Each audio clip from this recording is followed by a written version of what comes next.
Hi guys, this is Hirosaki. This story is all about what if Naruto was known as a fairy guardian. In the past, he's a man known by many names: the Demon Brat, the hero of the Fourth Great Shinobi War, the Nanaidaime Hokage of the Leaf. Now, he is known as Fairy Tail's very own guardian angel, an urban legend of the world of magic, who goes by the name of Fairy Guardian. Before we start, kindly like and subscribe to this channel and look over the description box for the author of this amazing storyline. Welcome aboard! Chapter 1. It is that time of the year already? The man voiced his thought out loud, as he saw a ship approaching the island from afar. You say it like it is a bad thing. He didn't need to turn around to know who said that, because she was someone he was too familiar with. It is. He muttered annoyingly under his breath, but the young lady could hear it very well. Taking an appearance of a girl in her 13 or 14, the young woman had very long, wavy, pastel yellow blonde hair that reached down to her feet with a single lock pointing upwards, large green eyes with no pupils, peachy skin and a slight childlike build. She wore a frilly, pink layered robe with a red ribbon tied in a bow around her neck. Around the chest were 3 blue diamond patterns with 2 blue triangles above, which each series of these was outlined in a hot pink. She wore wing-like adornments around her ears and small hoop earrings.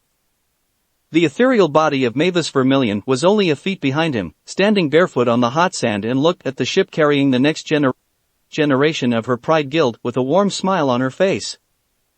It's been a year since the last time any of them was there, and while she was sure that there would be many unfamiliar faces, Mavis couldn't wait to see them.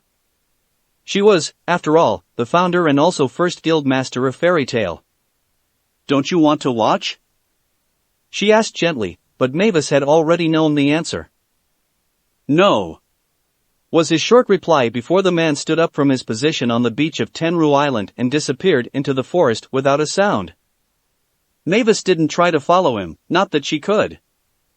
Smiling, she floated away, hiding herself from view when the first mage, a young man with pink hair, accompanied by a blue cat with white wings, and Exceed, arrived on Fairy Tail's holy ground.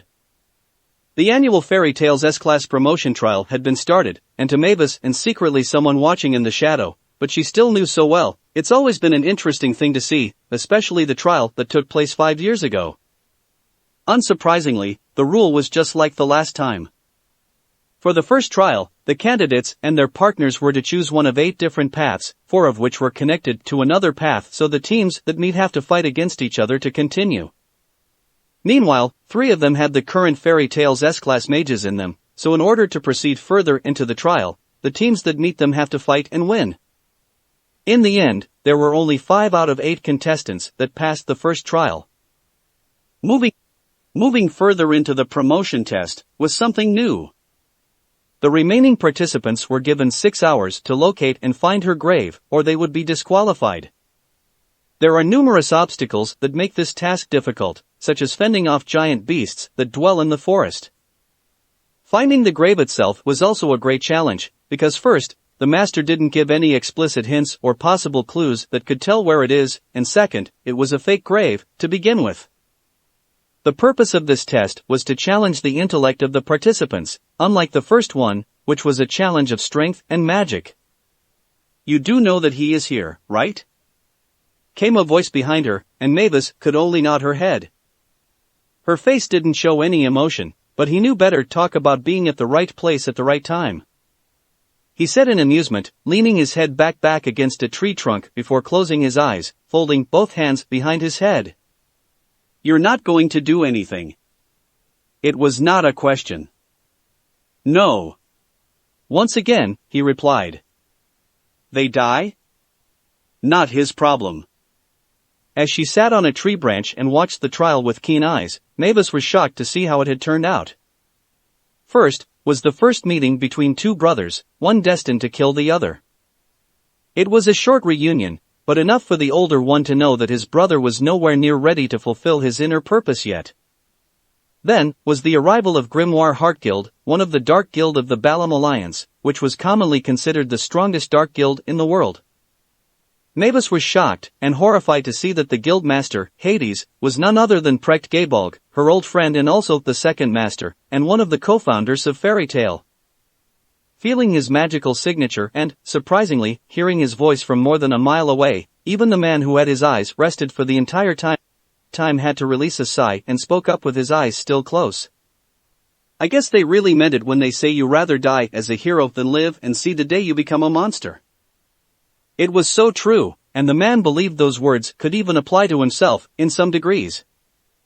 An all-out battle broke out between Fairy Tail and Grimoire Heart, with the later school being none other than the legendary Dark Mage that was currently residing on the island. The third master of Fairy Tail, Makarov Dreyer, threatened to cast Fairy Law, but Hades showed no fear and easily countered with his own version of the strongest spell of the three great fairy magics, Grimoire Law. Caught off guard by the true identity of the Dark Guild's guild master, Makarov shrunk down to his original size and was easily defeated by an energy blast, puncturing his body. You're not going to help them? Mavis had finally decided to ask when the battles all around the island reached their climaxes, with the favor belonged to the wizards of the Dark Guild. No. He repeated, refusing to move an inch from his position. But Naruto. In my perspective, they're doing just fine. The man, whose name Naruto, opened his right eye to look at her, plus, Tenryutree is doing its job just fine. It better, because after all, it was him who made sure it would. Can you see they're trying to bring it down? Then I will grow it back when it's all over. Giving what Mavis would say an irresponsible respond, Naruto rolled his eyes before smirking at her, and I thought you're the one who has the most faith in Fairy Tail. Mavis blushed and looked away. You lot, and that ridiculous power of friendship power-up of yours, guess naivety is something that will never change in your guild. He mocked, ending their argument. When Kana Alberona arrived at her grave, Mavis bestowed her the second spell of three great fairy magics, Fairy Glitter, to save her friend. However, because she wasn't familiar with such a powerful spell, the attack was parried to the ground by a mage who was far superior to her. Fortunately for Kana, the ace of Fairy Tail, Gildart Clive, who was none other than her biological father, arrived and saved Kana and her friends. What came next was a battle that shook the entire island, and the strongest mage of Fairy Tail managed to come out with the win. There were victories, there were lost, but in the end, when the reinforcements had finally arrived, Fairy Tail was able to push back the attacks and ensured the Great Tenryutree, and in turn their own safety. But in an attempt to destroy Fairy Tail's unlimited source of power and their wills, using his magic, Great Tree Arc, Azuma was able to uproot the Tenryutree from the ground. Upon doing so, all the Fairy Tail members started to lose their magic and are unable to move, allowing the Grimoire Heart mages to gain the upper hand. However, acknowledging his opponent's power, Azuma had left Urza Scarlet, Titania of Fairy Tail, unharmed to commence their battle. She's losing, Mavis commented when the next armor broke and fell from her body. And? You still refuse to help? Mavis asked, almost in disbelief. She was the sole reason Naruto was there on the island 5 years ago. Can you at least grow the tree back? Like I said, I will grow it back when it's all over. His words clearly showed that he gave no concern for the battle's outcome. It made Mavis narrowed her eyes and pouted in response. We both know who she is, so she will be fine. Trust me, she will win. His statement seemed obvious, as well as ridiculous enough, but Mavis gave no objection. Sure, against a mage at Azuma's caliber, Mavis was still worried for her safety, but she decided to trust him, knowing full well who the woman Naruto was talking about was. The battle continued for another 5 minutes, with the only motivations being Fairy Tail and her comrades being what kept her on her legs and sword in her hands. Urza fought with everything she had left, and true to Naruto's words, Urza struck Azuma and defeated him. Naruto laughed mockingly at Mavis, who in turn, smiled smugly because once again, a mage of her pride Fairy Tail had proven that their bond and friendship could overcome anything. Nevertheless, he was happy for her but felt a little sad in the end. Such negative feeling was something that appeared and disappeared in just only a split second. He used to it, and no longer paid too much of his mind to. The end of the battle was the most interesting to see, at least, in Naruto's opinion. A bunch of inexperienced brats defeated an old man with years of experience and immense magical power. They had help, a lot of help. The arrival of the third master's grandson, who was in a league of his own, the secret mission of the Exceeds, who destroyed an organic device called Devil's Heart, cutting Hades off his power source, and finally, the restoration of Tenrutri by Altair Milkovich, a mage of grimoire heart who suddenly after a conversation had a change of heart and decided to help them. But in the end, it was an impressive achievement for kids so young like them. Where? He's on their ship. Naruto gave the answer even before Mavis could finish her question. Maybe you should keep your eyes on him for a moment or two, instead of them all the time. He looked at the airship that was flying away from Tenru, but words were targeting the mages of Fairy Tail. Are you sure that you have no care for them like you claim to? Mavis asked teasingly, deciding that she had had enough of his blunt comments. Hard to keep my eyes away when it all happened on My Island. He pointed out, pressing his ownership of Tenrujima. Plus, it's funny to see them trying to act tough, and their power of friendship has always given me a good laugh. Naruto commented. They had to learn, sooner or later, that friendship wasn't going to help them overcome everything. As if Mavis could read his mind, she spoke up, surely you can teach them something different. Not gonna happen. He knew what she was trying to do, and he's not going to fall for it, not in a million years. Then you will consider it a million years later? No. Mavis giggled. She knew she got him there. Fortunately for him, that didn't last long, because when Grimoire Heart's airship disappeared from view, he could feel an immense magic power approaching the island from afar. Since she wasn't a normal ghost, Mavis' pale was noticeable, because she too could feel it. It's here. Mavis had her eyes widened in shock and horrification. She then turned to Naruto and bit her lower lip when she saw him giving no response, showing no concern for once. Naruto, please don't just sit back and watch so heartlessly like that. Mavis spoke to him before floating away in a hurry. Looking up with keen blue eyes, Naruto could see it approaching. Unlike the ones who had noticed its presence, Naruto showed no emotion, no fear, no nervousness or whatsoever. The amusement he had when he was talking to Mavis had also disappeared, replaced with a blank expression that clearly showed that he didn't even care what was coming or what it was truly capable of. December 16th, X784, Fairy Tail were under the warm rays of the sun, when what could be their end inevitably came. It was going so well for them until Acnologia, the black dragon of Apocalypse, arrived. But instead of running away like normal people would, Fairy Tail charged at Acnologia. The youngest generation of Fairy Tail, against the Dragon King of Apocalypse, leading by Urza Scarlet, the other members of Fairy Tail returned to aid Natsu in his assault against the dragon, in order to protect their master, in order to protect their own, as a family. Bringing out everything that was left inside them, Fairy Tail team attacked Acnologia, bringing down wave after wave of magic on its gigantic body. You little. Makarov, the third master of Fairy Tail, said in bewilderment, completely shocked for what happened in front of his eyes. He had tried to fight Acnologia himself, to buy them some time to run away, but he was crushed by the powerful beast faster than he could even see it coming. In the moment he was about to face his end, they jumped in and attacked Acnologia with everything they had, doing the very thing that he, as a parent to them all, should be the one doing. I want you to know this, Ji-san. Laxus looked at his grandfather and grinned. I was against this. But do you really think that they're the kind of people who can run away and leave an old geezer behind? His grin got wilder as his hands sparked with electricity that could slay dragons. It's your guild, after all. You idiots. Tears swelled up at the corners of Makarov's eyes. He couldn't believe it and he didn't know what to say. He just sat there and watched on while sobbing quietly. In the middle of Fairy Guardian, a man stood up from his position and approached Tenrutri, where he placed his hand on and closed his eyes. It all came down to this moment. Roar! The black dragon roared angrily and stomped its hands onto the ground, knocking the members of Fairy Tail away as if they were mere flies. The Dragon King spread its wings and took off to the sky before looking down at the island and opened its jaw, sucking in a mass amount of air strongly. Natsu cried, falling on top of Lucy's back. Is everyone all right? Urza asked loudly as she got up from the ground. None of our attacks is working at all, Elfman said through gritted teeth, his sister standing beside him, forced to deactivate her Satan soul form.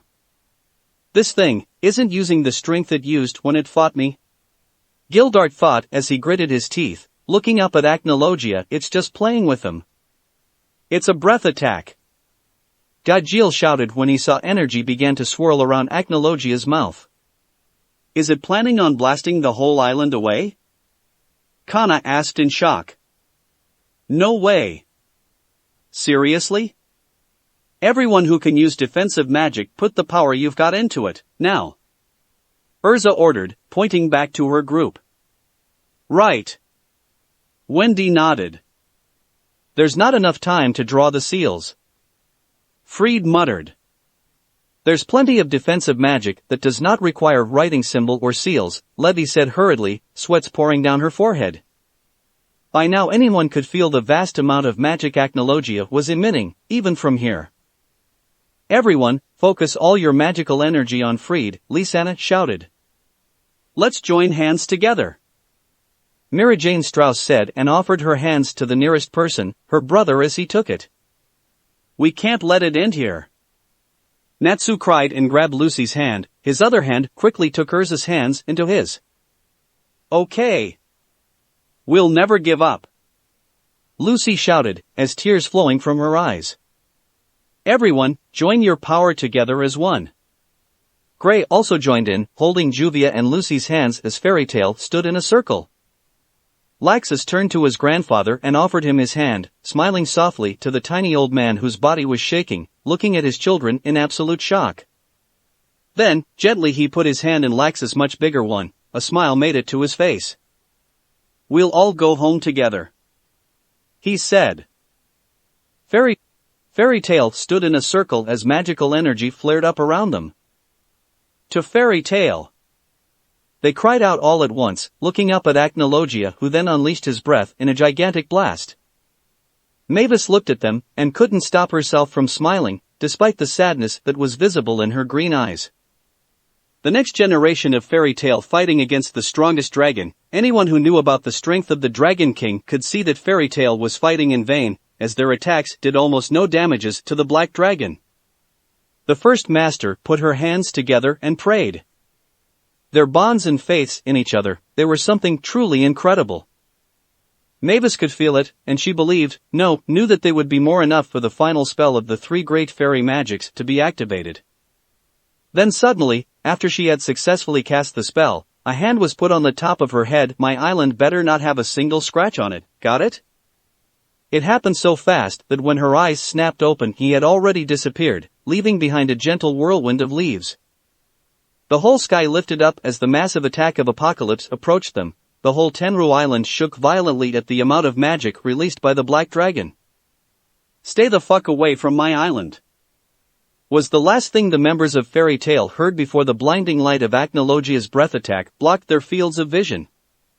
Had they could see clearly, they would see a man with bright blonde hair shooting into the air with neck-breaking speed. Just in time the entire island was completely wrapped in a glowing golden sphere. When he reached his maximum height, Naruto put his feet onto the top of the gigantic sphere, using it as a jumping platform to shoot even higher and faster into the air, toward Acnologia.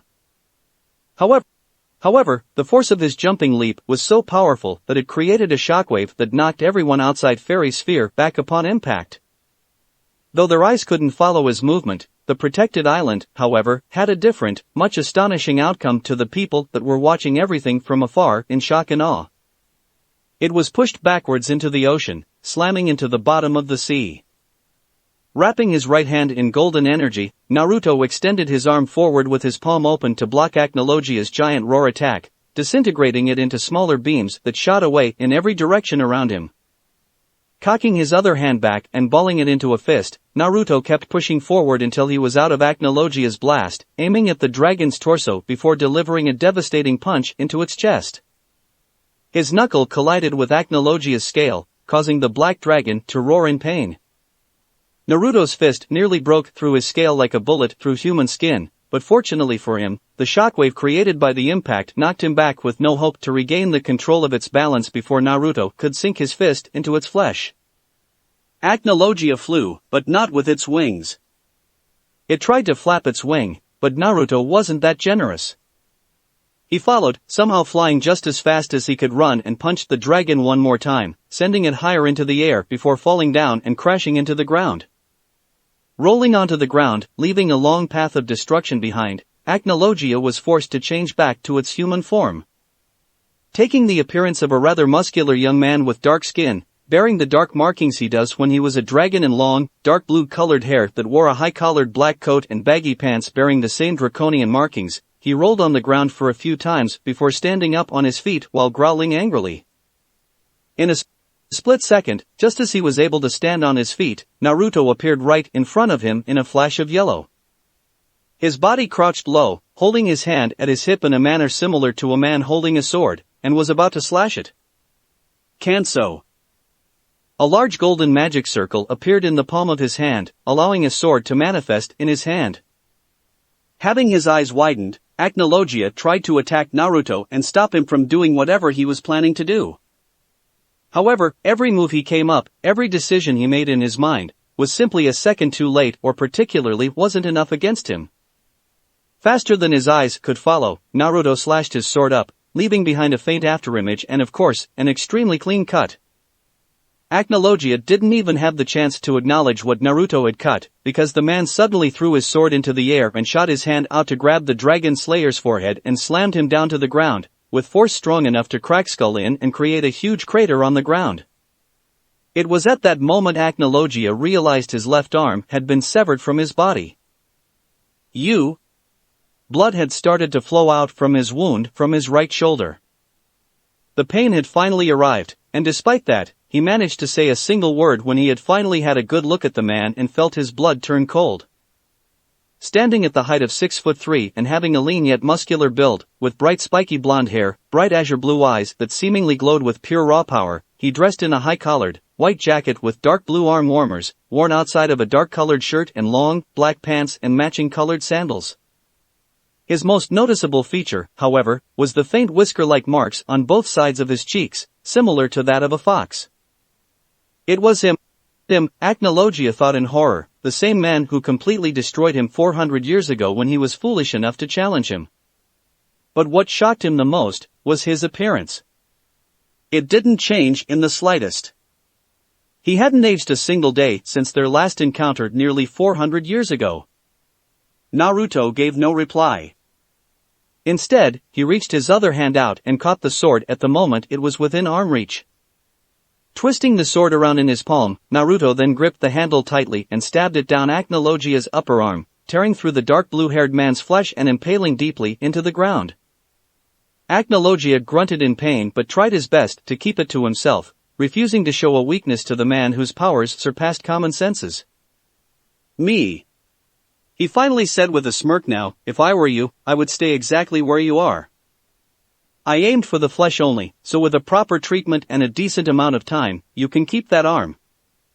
About the other, well," Naruto removed his hand from the Dragon Slayer's forehead and mockingly dusted the dirt, as well as blood, from the right area of his cloak, near to his bleeding shoulder. "Can't say the same." "Why what were you doing there?"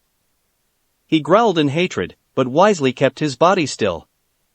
He didn't show it with his words, but with the dangerous glints in his eyes, which were promising him that, move a muscle, and you will lose more than just your right arm. "Don't you know? The island you just attacked, Tenru, is my island." Naruto answered. "Unlike Dragnov, I created it, built it, and made it my home. You don't go into someone's house unless you are going to pick a fight." His expression darkened. "I don't tolerate disrespect, so consider yourself lucky you didn't lose your other arm or your head." If Mavis were there, she would probably tease him for not doing anything when Grimoire Heart attacked Tenru Island, but because he could fix the damages Grimoire Heart left behind and easily rebuild it when it was all over. Acnologia's attack, however, would completely annihilate the entire island. While he could recreate an entire island, making an exact replica of the island, Tenru was a land with an origin very special to him, and Naruto refused to have anything, let alone create something to replace its existence. So, remember this to your heart, stay the fuck away from my island. Naruto flicked his forehead and stood up. Turning around, he walked away and clicked his fingers the moment he passed Acnologia's severed arm. "You won't need this. I mean, you're still pretty much the most dangerous threat to the people of this world with just one arm. His arm caught fire, blew fire, and burned to ash right in front of his eyes. Leaving Acnologia behind, Naruto walked to the shore of the land, looking at the place where Tenru was. With Fairy Sphere activated, Mavis had ensured his homeland's safety, because nothing, not even time, could make any more damage to it. There was no way he could return to Tenru with Fairy Sphere still intact. He didn't know how long the sphere was going to last, but he understood it was going to be damn long if the casters had so much faith and trusts in each other. And unfortunately enough, from what he could see, Fairy Tail was full of them. What to do? Naruto muttered as he put his hand on his hip and looked around. Last of his era. Naruto Uzumaki was an immortal, after all. He had all the time in the world to decide, after all. Chapter 2. Did you hear? On the newspapers? Not just the newspapers, everyone is talking about it. Half of Fairy Tail's mages disappeared in a single afternoon, including the current master and all of its S-class mage. Yeah, I heard some rumors they were traveling to their personal island, located somewhere far from the country. It has completely disappeared with them as well. Do you think they're dead? I don't know, the other guilds seem to think otherwise. Blue Pegasus and Lamia Scale are out there helping the remaining members of Fairy Tail, but I don't think they will have much luck. Seriously, what could possibly defeat a guild as strong as they are and bring down an entire island with them? Also, what would become of Fairy Tail now? There were two things Naruto liked about bars. They had always been great sources for information, as well as a perfect place to hear people's truthful thoughts about some certain events that happened all around the world. A few cups, drunk, and then nothing come out of your mouth was a lie, spoken from the depth of your heart. It had been 3 days since the fall of Tenru Island, and from what he could see, the magic users of the world of magic and the civilians didn't take the news too well, which was completely understandable because they were kind of a big deal, being the strongest and number one guild of Fiori, after all. Though, Naruto didn't pay those words and opinions any mind because he knew better, and simply didn't care. It was him who had hidden Tenru from the world to begin with. Using not just magical barriers but also his more traditional sealing techniques, Naruto was able to make his home island impossible to find no matter what magic or technique was used, blocking it from watchful eyes of mankind. Even now, deep underneath the ocean, the barriers were still doing its job, shielding Tenru and Fairy Sphere from the ones who were searching for Fairy Tail. There's no way they could find it anytime soon, but he would love to see them trying to. He had been generous enough to allow Mavis to use Tenru as the holy ground of her pride guild. There's no way he's going to let her or anyone else have more than that. Gulping down the last of his cup, Naruto stood up, paid for his drinks and turned around to leave the bar. The town he was currently staying in, which located in the far east of Fiori, was a quiet and peaceful one, something he had always preferred over something boisterous. Though, he would never stay at one place for more than a few months, so he wouldn't attract unnecessary attention. Give me your money, fool. Without even looking at the thug, Naruto raised his arm and elbowed him in the face, sending him flying across the street before crashing through the window of a local store. His friends, fellow thugs, looked at Naruto with wide eyes and parted away in fear, making a path for him to walk through. With a sigh, Naruto made his way out of the town and disappeared into the forest. It should be noted that he was walking aimlessly because he hadn't decided where he should head to next. 10,000 years had passed and yet nothing had changed. One should always expect anything and everything at the same time, and even without having to go through and experience it all himself in the past, he knew this to be true. After all, his life had been screwing with him for as long as he could remember, over and lover. He had to admit that while it was indeed awesome, it was fucked up at the same time. People hated him then adored him, some secretly loved him, and others saw him as an orange-loving idiot who would stop at nothing to have a dozen bowls of ramen every meal, which was what used to be, but that wasn't the point. Either way, he didn't expect his life to turn upside down that fast. From angry people with bloodthirsty eyes hunting him down out of rage and maybe just for the fun of it, to an asshole who shoved a hand through his chest, and later hoped to take control of the entire world and kill him for the sake of his pessimistic view of peace. Unfortunately, said asshole happened to be the one person he would call his brother in nothing blood. His life had finally become worse when a war started over him. The Jubi was revived, and so was Madara Uchiha, who later received the fastest transgender surgery in the history by a black glob with a face and turned into a woman, who quite frankly, freaked him out with her abnormal affection for her offspring. One should always expect anything and everything at the same time, but he didn't expect to become immortal. That one really shocked him, because he honestly wasn't expecting that one to happen out of everything else. Imagine his face when he woke up one morning and had everyone told him exactly what was happening. He took it as hard as anyone who could no longer die could have. He drowned himself in self-pity, in the sadness of the thought of seeing his loved ones slowly dying around him while he would be the only one get left behind. It didn't take him less than a few centuries to pick himself together and decided that if he couldn't die, he might as well make it worth. He watched a generation that filled with miracles, but also blood and hatred slowly die out after a long life and then witnessed the birth of the new one through the ashes of the previous era. It was a generation that only knew peace. Under his watch, it never knew what war was, or how much pain and suffering it could cause and bring. But much like the cycle of hatred, something he had hoped to put a stop to but realized it would never end as long as mankind was the same, it repeated. A new era raised and a new one took its place. Over and over again, the cycle continued and didn't seem to have a stop.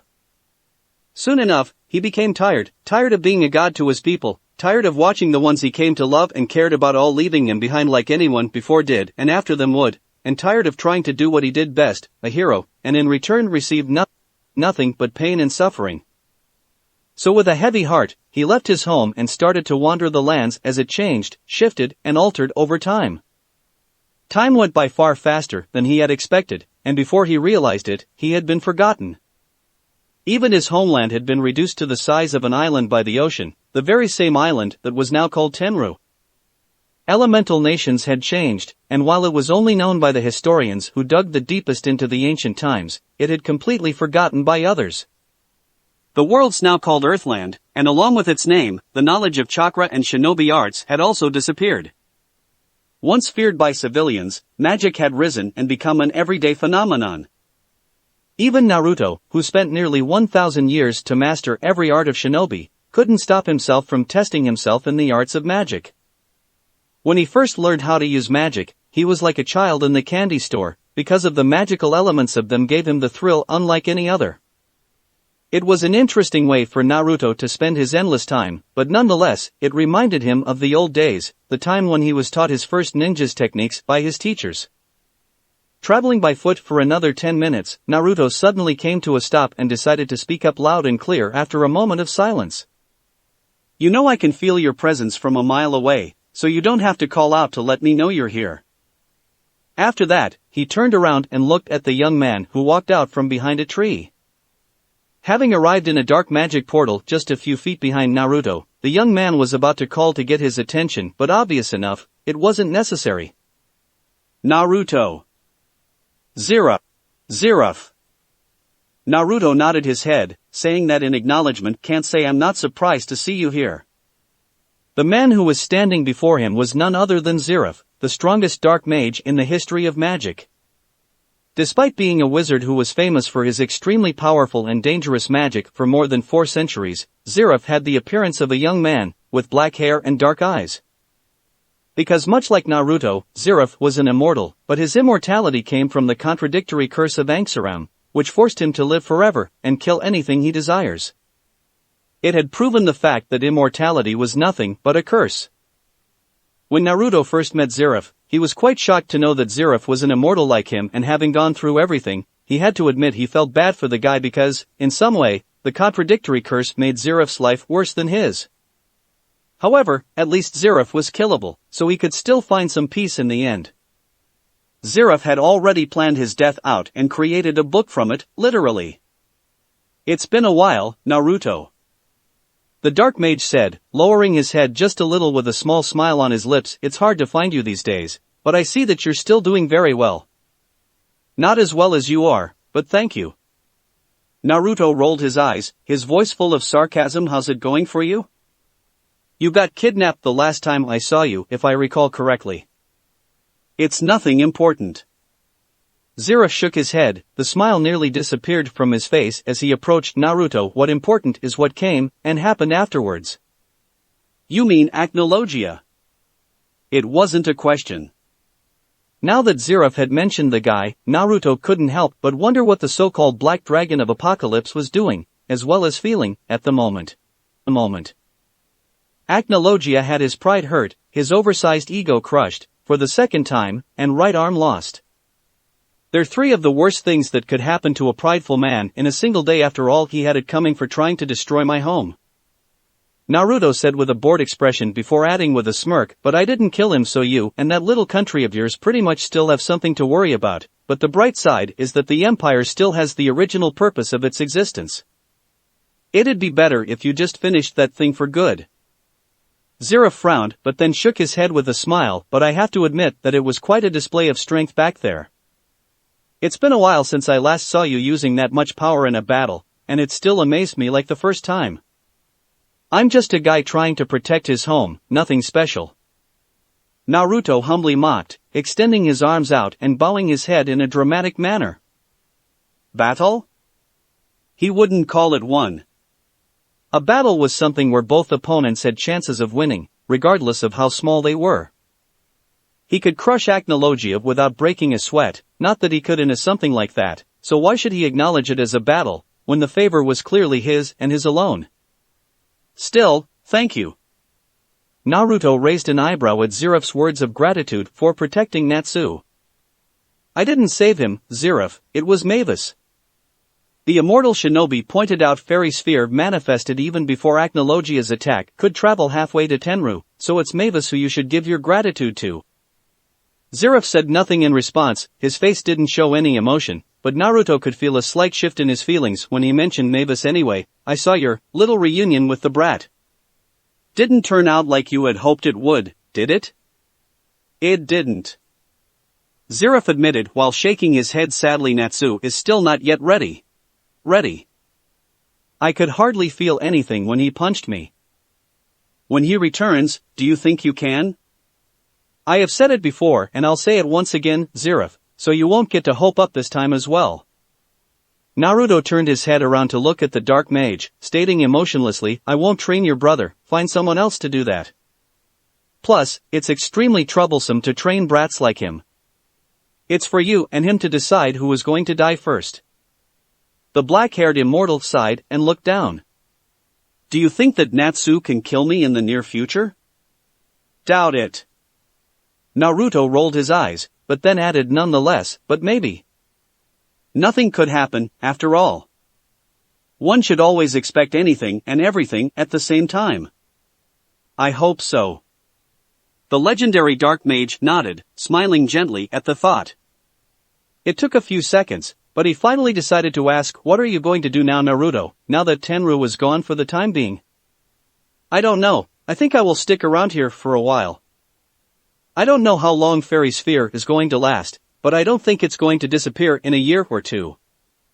He then glanced to Ziraf, only for a second before looking away and saying with a grin, with his hands in his pocket, but I think I know where I should be next. Ziraf nodded his head in understanding. It's actually a surprise for me to see you walking around without her following just a step behind. The dark mage commented, I hope everything is still alright between the two of you. Don't worry, everything is perfectly fine. It's just that I want her to spend some years experiencing the life with her own kind, not just with me.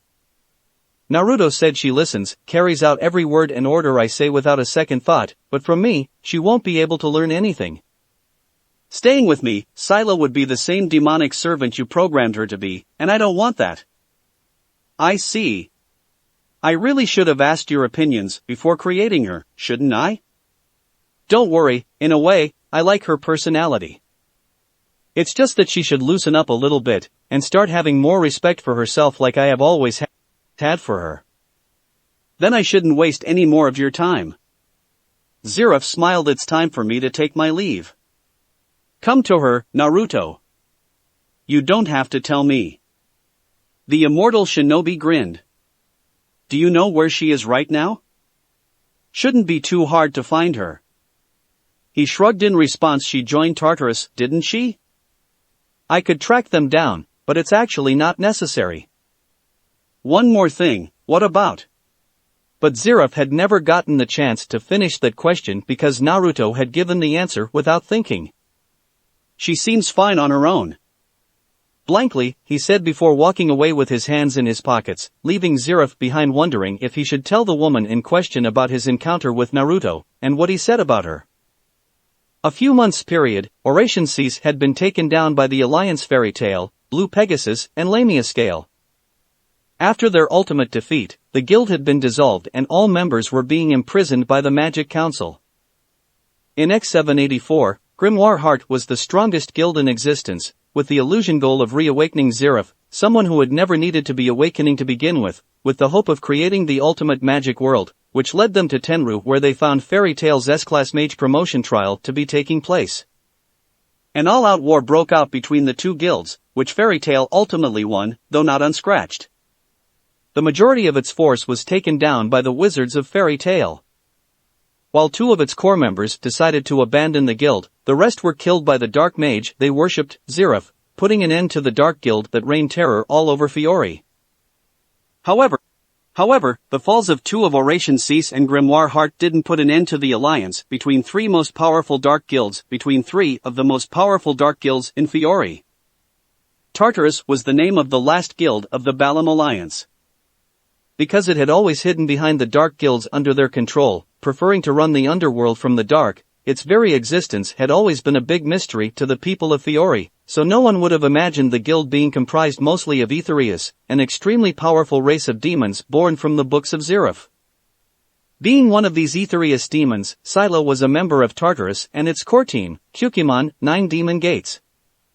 Taking the appearance of a woman, with exceptionally large breasts and most noticeable feature being the two large gold-looking horns protruding from the sides of her head and pointing upwards, Ryojetsutin, goddess of the chill moon, Sila was an extremely voluptuous demoness with unrivaled beauty, recognized by her fellow Aetherius as the most beautiful demon among them. Upon her head was a white band that separated the front of her hair, framing her bangs from her hair below the band. For clothing, Sila wore a very revealing beige-colored leopard-printed kimono, bearing the black markings on her shoulders. The kimono was wrapped around her torso with a thick, decorative yellow ribbon that was tied behind her back, and her outfit was complemented by thigh-high socks that revealed her heels and toes, a white-colored strap that tied around her neck, or a necklace with a crystal gem that hung just above her cleavage was also worn. Sitting in a comfortable armchair by the window of the main hall of Tartarus Guild building with her leg crossed over the other, Sila ignored the attention she was receiving from the lesser demons and kept her mind solely on the book she was reading.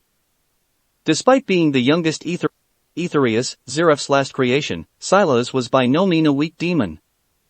Her power was recognized by many, and it became the reason she was able to earn her position among the strongest, Kyukimon. But it wasn't her beauty or her clever mind, or her power which was a form of curse that allows her to fully control the body of her victims and manipulate them as if she was giving orders that made her special, unique and distinct from others.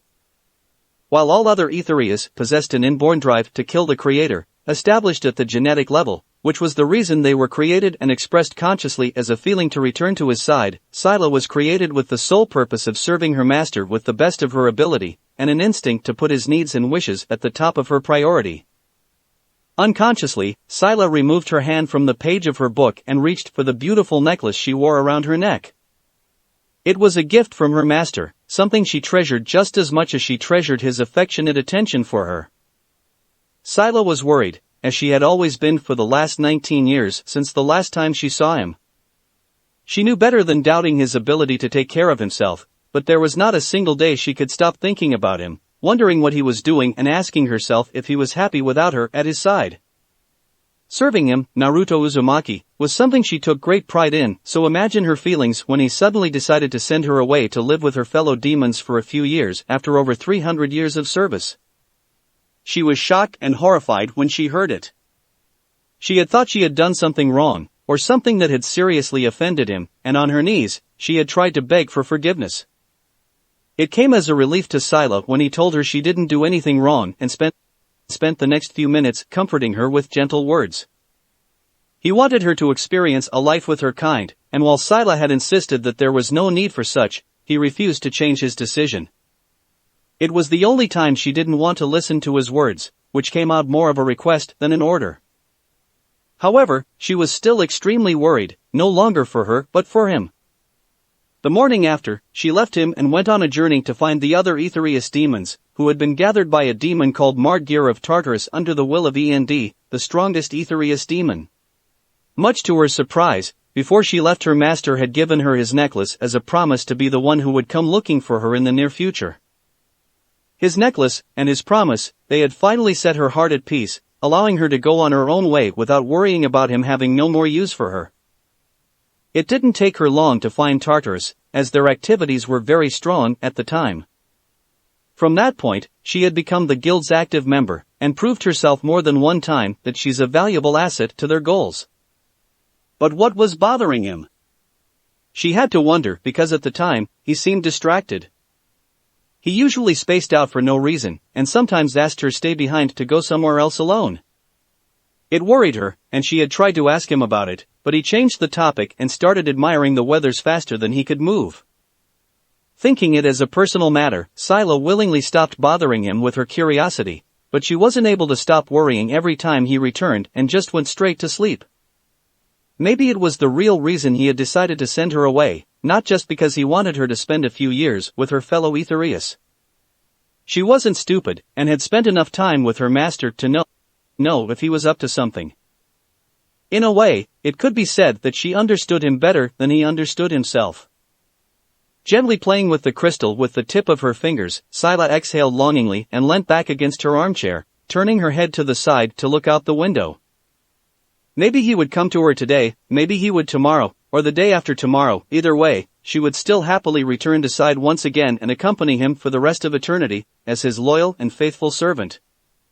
You seem to be deep in thought, thinking about your master again? Deep in thought, Scylla didn't realize a demon was standing only a foot in front of her until they had spoken up. Returning her attention back to the front, Scylla had her eyes widened for a second before she quickly stood up from her seat to greet them with a slight but respectful bow of her head. Kyoka-sama. Kyoka had a very distinct appearance, most notably due to her half-human/half-aviary characteristics. She seemed to be of average height and weight, yet possessed a really large chest and a curvaceous hourglass figure. Covering her form was a skin-tight suit that further emphasized her chest, revealing her thighs and partially exposing her buttocks. Her shoulders and arms were concealed by a long, striped jacket with flaring sleeves, a four-way split tailback and a tall and gaping collar that completely covered Kyoka's neck. Kyoka's hands, however, took the form of sharp and scaly talons, whilst a thick pair of bands wrap around her thighs, stopping where a similar set of bird-like feet begin. She finished her outfit with an intricate helmet with a large gem on her forehead, which covered almost the entirety of her face save for her eyes and mouth. There were two long wing-like pieces of hair protrude from the sides, curving out around her face. The rest of her hair fell to her lower back, being wrapped tightly into a thick band. Like Scylla, she was an Aetherius of the Dark Guild Tartarus and a member of the 9 Demon Gates, as well as its leader. Among the members of the Kyokamon and their guild masters, Kyoka was the one she admired and respected the most, being one of the only demons that had greater power than hers, and the one who vouched for her when she appeared at Tartarus' doorstep when the rest doubted her for the differences between their innate desires. You're reading? The green-haired demoness smiled as she looked at the book in Scylla's hand. Yes, Kyoka-sama. I found this book rather interesting. Scylla answered with a nod of her head. Is there anything you need? You haven't answered my question. Kyoka leant her body forward and looked at Scylla in the eyes, a mischievous smile crossed her lips. Were you thinking about your master again? The black-haired demon blushed and with a soft smile, she nodded her head. I should have known. The goddess of the slave planet rolled her eyes. You sure he still remembers you? It's been 19 years, hasn't it? Scylla sighed mentally. There she goes again. Master is busy. He is going to require my assistance once again as soon as he's done. Every time the two of them started a conversation about her master, she would bring that topic up, as if she thought Scylla's devotion for her master would change. It was rather obvious that Kyoka was infatuated with her, and was jealous of her sole affection for her master. Other than respect and admiration, Sayla had no special feeling for Kyoka, but for the last 19 years, Sayla had ended up in the superior demon's bedroom and engaged behaviors with her countless times, more than she could remember. It's a demon's thing, so she really couldn't help it. She had a very similar relationship with her master, though her times with him were strangely much more enjoyable. So did she feel ashamed for letting someone else, a woman but still someone else, touch her inappropriately like that? No, she didn't. It's not like there was anything special in their relationship. She had learned from books that men were rather possessive of the women they were in love with, but while he had shown a great amount of affection for her, it's not like he's in love with her or anything. In addition, while she cared very much for him and loved the attention he had for her, she had never viewed herself as his lover. She was his servant, and he was her master, nothing more, nothing less. But suddenly, Sayla frowned and became troubled. There's nothing wrong about that, right? Right? Saying that, but still you have doubt, huh? Kyoka smirked. Even though she noticed her frown and troubled look, she had mistaken them for something else. Is there anything you need, Kyoka-sama? The goddess of the chill moon quickly changed the topic, feeling the unnecessary to continue the current one with someone like Kyoka. Yes, I need you to carry out this mission for me. Kyoka answered, as you have already known, Grimoire Heart has been demolished by Fairy Tail. Sayla nodded her head in understanding. The news about the fall of Grimoire Heart was all over humans' newspapers, and while she could never bring herself to read one of them because they were so boring, she had heard some lesser demons gossiped about it. It was quite a surprise, but not shocking. Well, we need to make sure that the dark guilds under their control remember where they belong. I will need you to go through every single one of them to make sure that they know their place. If they try to do anything suspicious, you know what to do. Sayla nodded her head seriously. I will go to my room to prepare and will leave as soon as possible, she said, bowing her head to the green-haired demon. Good. Kyoka smiled. Remember that I expect nothing but success from you, Sayla. After saying goodbye to Kyoka, Sayla quickly made her way back to her room. She had a mission and she intended to carry it out with the best of her ability. Opening the door, Sayla walked into her room and closed it behind her. It was at that moment Sayla felt a presence behind her, and without the need to think, she turned around and thrust her palm forward. Hey, say. Whoa! The person said in surprise and quickly dodged his head to the side, causing her hand to pass his head harmlessly and hit the wall behind him instead. That part of the wall was completely destroyed, and the force of her attack made the room rock slightly. You're that angry? He asked teasingly as her eyes widened in shock. Master! She exclaimed in happiness, but then horrification when she realized she had tried to crush his head, not that she could, and immediately got down to her knees and lowered her head so low that her head touched the floor. I'm so sorry for trying to attack you. Please forgive me. It's all right. It's my fault, to begin with. Naruto said as he kneeled down and put his hand on her shoulder to lift her up. Please raise your head, there's no need for you to bow. Master, you're here, she said, looking at him for a second before throwing herself at him, wrapping her arms tightly around his shoulder. I have missed you so much, she said with happiness. It's been so long. Grinning, he hugged her back, returning her heartfelt welcome. I've missed you too, Sayla, he said as he leant his head against hers, taking in the alluring scent that he loved and missed so much. I'm so sorry for making you wait this long, he said, gently stroking her hair before pulling her close to capture her lips in a searing kiss. Of course, it wasn't their first time he had kissed her, but it surprised her every single time. It made her heart flutter, and soon, Sayla found herself kissing him back with just as much passion. After a minute, Naruto pulled back and smiled at her. Sayla was just as beautiful as he remembered her to be. How have you been? I've been doing well, master. Sayla smiled. I did what you ordered me to do. I found the other Aetherius demons and came to live with them, she said, before asking, how did you find me, master? With this necklace. His hand reached out and touched the gem of her necklace. It's a special gem that responds to my chakra, so I can feel it even if you are halfway across the world. I have also added special seal into it, making it a marker for technique. You wear it, and I can find you no matter where you are and come to you in an instant. Master. She smiled softly, her cheeks dusted pink. You have changed, Scylla. Naruto smiled as he eyed her with keen eyes. But then, he frowned. I owe you an apology, Scylla? I really shouldn't send you away against your will like that. It's just... Please don't say that, Matt. Put her hand on his cheek. You have your reason, and I respect that, just as much as I respect you. Naruto sighed, but smiled at her nonetheless. Are you free right now? He asked, and Scylla uncomfortably shook her head. What's it? Tartarus wants me to go to the dark guilds that were under Grimoire Heart's control to remind them that we're still here. Naruto nodded in understanding. Grimoire Heart, they. I know what happened to them. I was there and watched it. Naruto shrugged, causing Scylla to widen her eyes in surprise. To tell you the truth, I care very little about it. Anyway, dark guilds, huh? Do you mind if I tag along? You don't.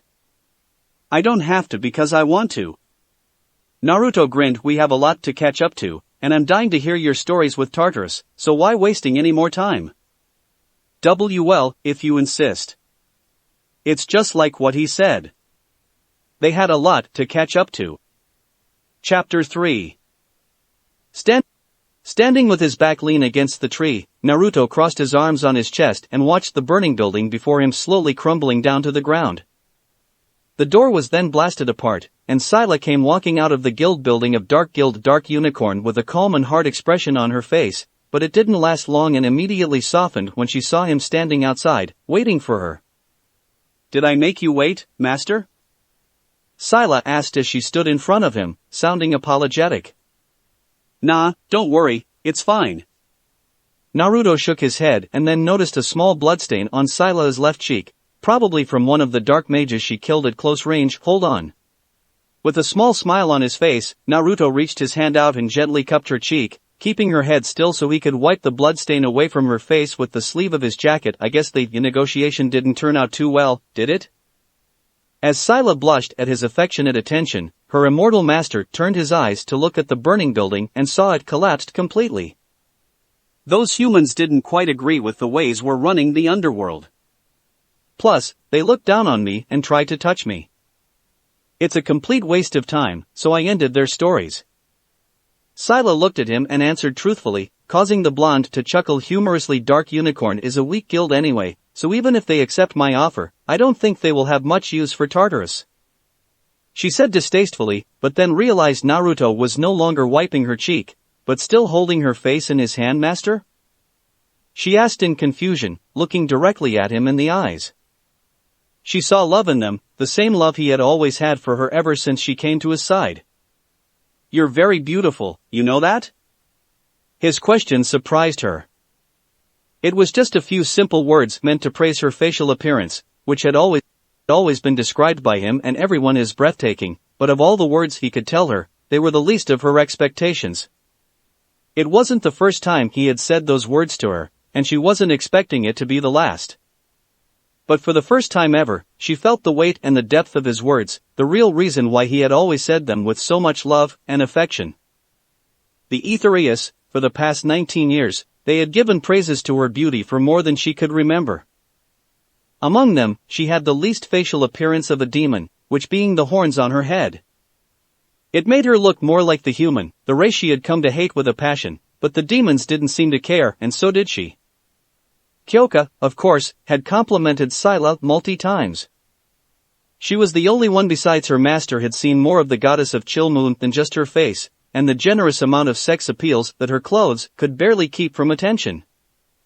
However, now that she thought about it, she couldn't help but notice the difference between her master's compliments and the Aetherius, especially Kyoka's compliments on her beauty, as well as how she felt about them.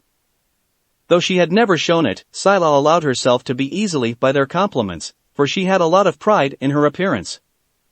Other than that, she felt nothing.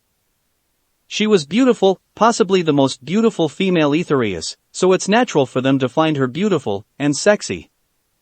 Even humans, the human she had taken great pleasure in killing, couldn't keep their disgusting eyes off her. But when it came to her master, it was a whole different story. By no means was she the only one he had given those words to, having accompanied him for more than 3 centuries. She had watched him falling in love with many women, as he had a tendency for falling for women that he spent a lot of time around with, and saying the same words to them for more than either of them could remember, but strangely he had always made her feel more special than any of them. Why?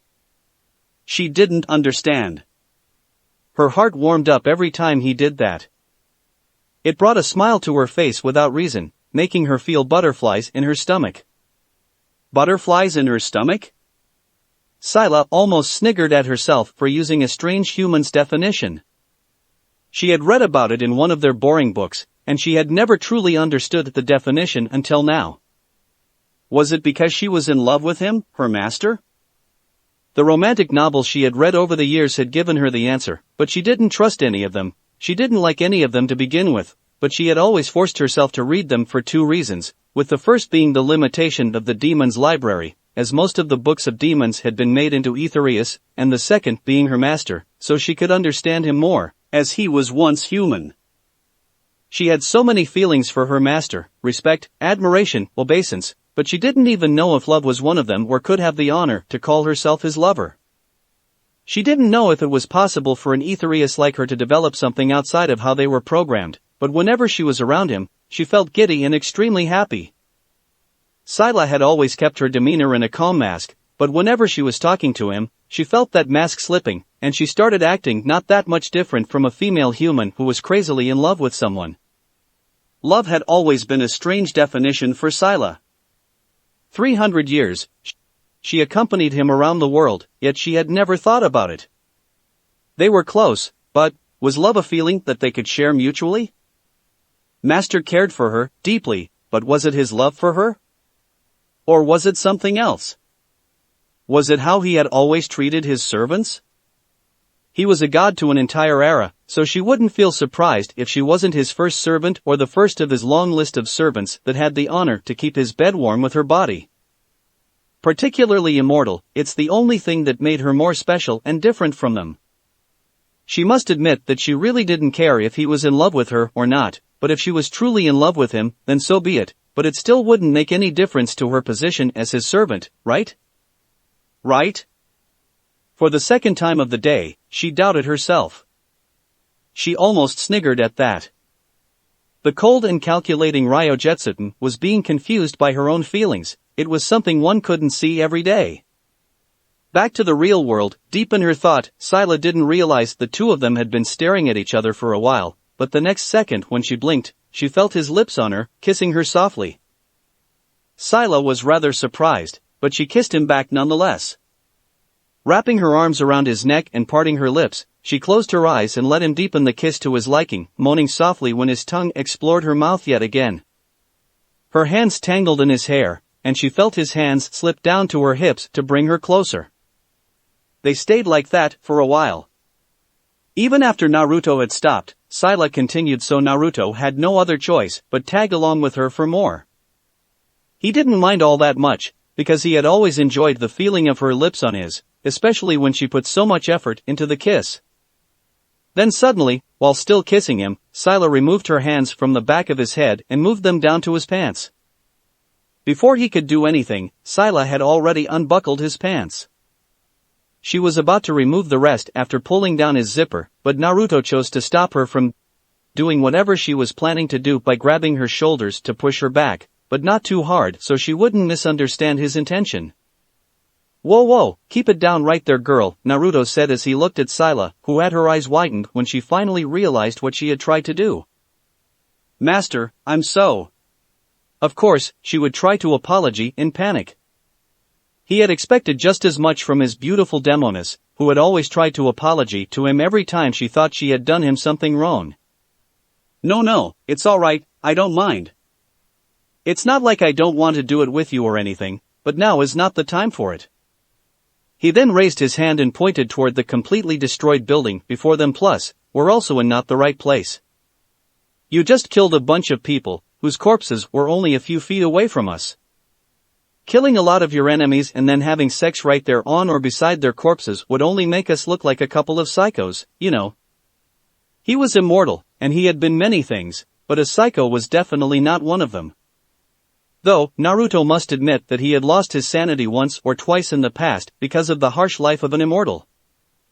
Zipping up his zipper and fastened the belt around his waist, Naruto looked at Sayla and saw the troubled expression on her face.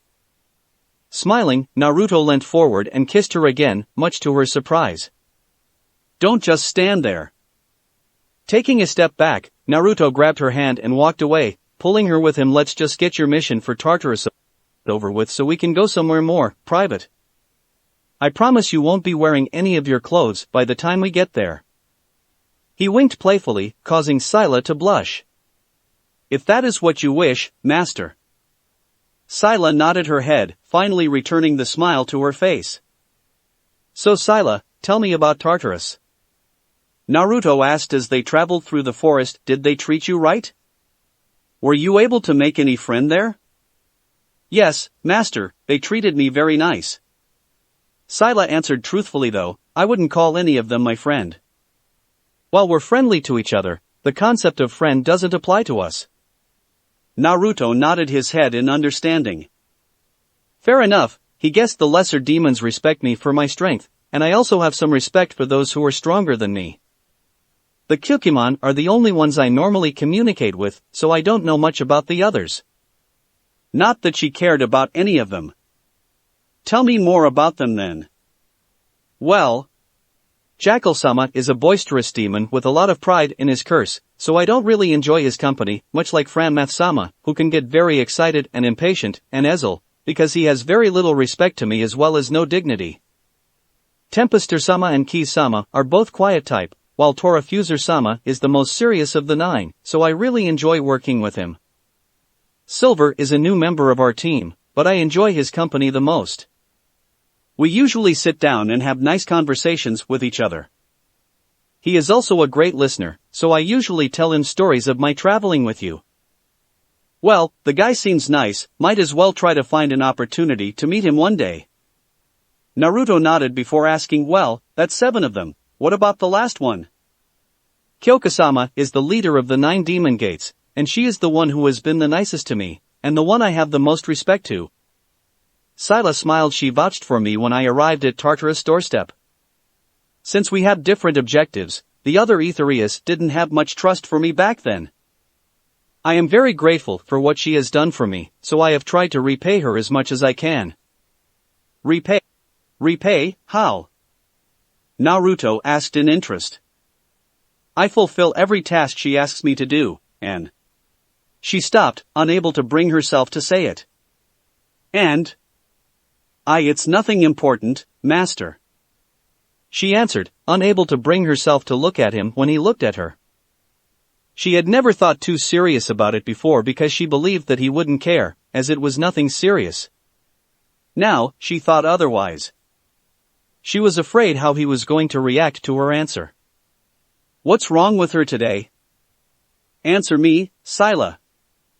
Naruto pressed on while crossing his arms on his chest. It's an order.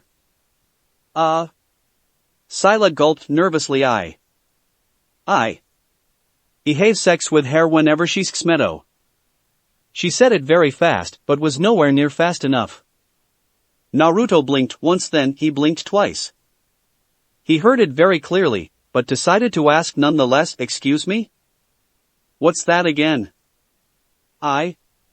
Gulping, Sayla steeled her nerve and answered, I have sex with her whenever she asks me to. I'm so sorry, master. She added quickly, lowering her head in shame. So, you have sex with her? Naruto inquired. A lot of times in the past 19 years? Yes. Feel good? Kyoka-sama's curse can be used to heighten the sense of pleasure, so... She immediately slapped her hands over her mouth in horror. She looked up, and saw her master smirking darkly at her with his eyes half lifted. Master. She stuttered nervously. Why are you so nervous, Sayla? Naruto asked with a bright smile, too bright for her liking, you shouldn't worry too much about it. I'm not angry at you or anything. He leant forward and looked at her in the eyes. Their faces were only an inch from each other. Kyoka is the one who should be worrying about her life, because I'm going to kill her for touching you inappropriately. Scylla gasped in horror, but then he continued, oh wait, I'm going to make you kill her because watching it is going to give me so much fun. Was it possible? Because Kyoka was a stronger Aetherius than Scylla? Big deal, he could make her 10, or hundreds of times stronger than the strongest Aetherius, END, with his chakra, let alone a mere demon like the Kyoka. Scylla tried to open her mouth to talk, but when she saw the ground underneath him and around them breaking and the wind starting to pick up uncontrollably under the pressure of a fragment of his power, she knew he was angry and there's nothing she could say to change his mind. She didn't want Kyoka to die, not because the two of them had shared some intimate moments in her bedroom, but because she was a fellow Aetherius.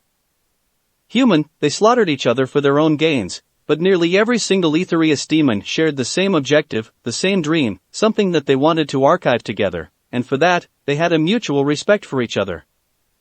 Even though Scylla was created for a different purpose, she knew how it felt like to be driven by inner desire. She understood their devotions for their goals, so she didn't want any of them to die before they could fulfill it. However, if it was her master's order, and he rarely gave her order, then she would fulfill it without question, and with the very best of her ability. Then so be it. Scylla lowered her head, stating calmly, I will carry out your order this instant, master. She turned around and was about to walk away when suddenly Naruto shot his hand and grabbed her wrist, stopping her from advancing any further. Relax, I was just kidding. Naruto chuckled, causing Scylla to drop her jaw in shock. I won't kill her, or make you kill her. Her expression immediately brightened up. Really, master?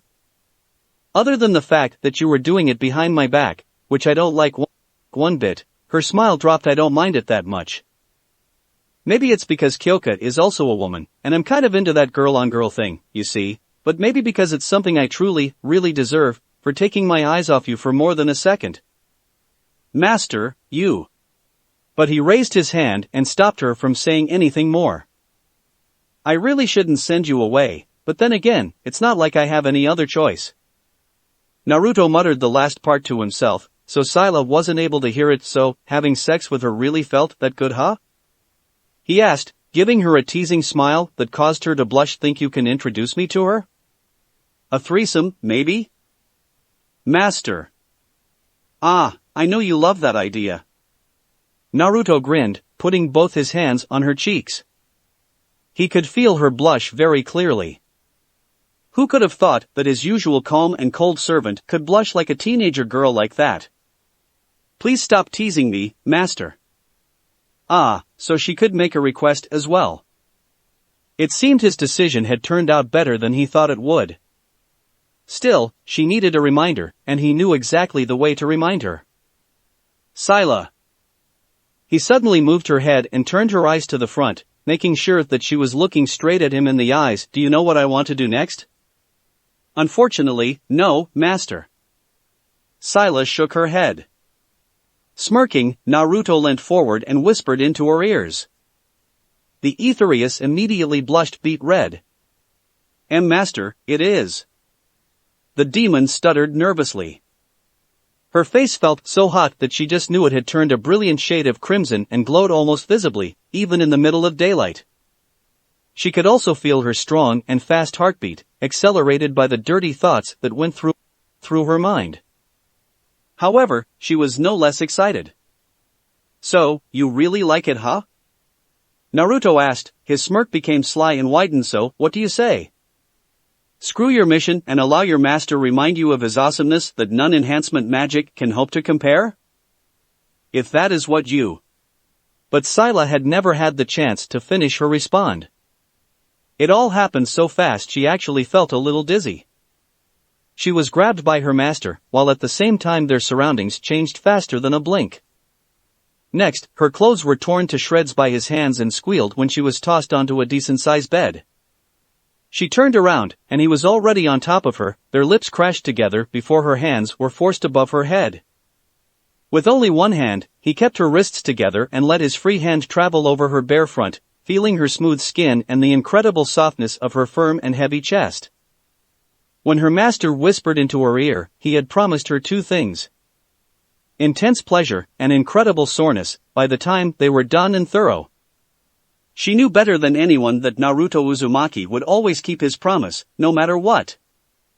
One thing for sure, at the end, she wouldn't be able to think of anyone or anything but him. It's something she was truly looking forward to. Time skipped 7 years later.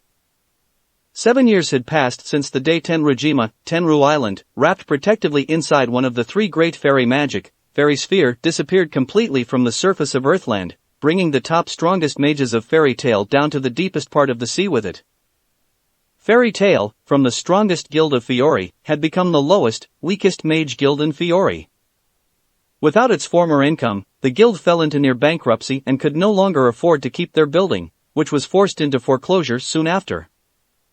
After they left it, the remaining members of Fairy Tail moved into a small tavern at the edge of the town and made it their base of operations. 7 years, huh?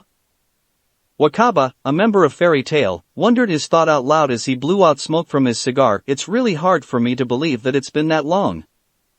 The good old days. Max said as he sighed longingly. That really takes me back. Nothing has been the same since then, Warren stated tearfully as he looked at the pictures that fell to the ground after the new guild in town, Twilight Ogre, had come and wrecked the place. After learning the horrible news, the remaining members of Fairy Tail had tried to search for their family with everything they had, but not a single one of them was found. All different kinds of organizations had joined together in the search, but none of their efforts had also resulted in anything. The Magic Council had let them know that it was Acnologia who had eradicated the entire island. It had shocked them to the core and taken all hopes from them because they all knew the story of the legendary dragon, which destroyed an entire continent on its own. It was just that there was no human alive would be able to take on that dragon. But suddenly, while they were still in the middle of their tearful moment, they all heard a loud rumbling sound coming from above them. What's that? Droy questioned in confusion. Is Ogre coming again? Jet asked, growling in frustration. Hurriedly, the mages ran outside of the guild hall and looked up, only to have their eyes widened when they saw Blue Pegasus Guild's magic airship, Christina, floating above them. Before any of them could say anything, a voice cried out from the ship, which for some reason, getting louder and louder by the second. Men. Suddenly an object crashed into the ground with frightening impact, shocking the members of Fairy Tail. Looking back at the small crater that appeared once the dust had finally settled, everyone's eyes widened in shock when they saw it was the infamous Uchiha from Blue Pegasus lying on his side in the crater.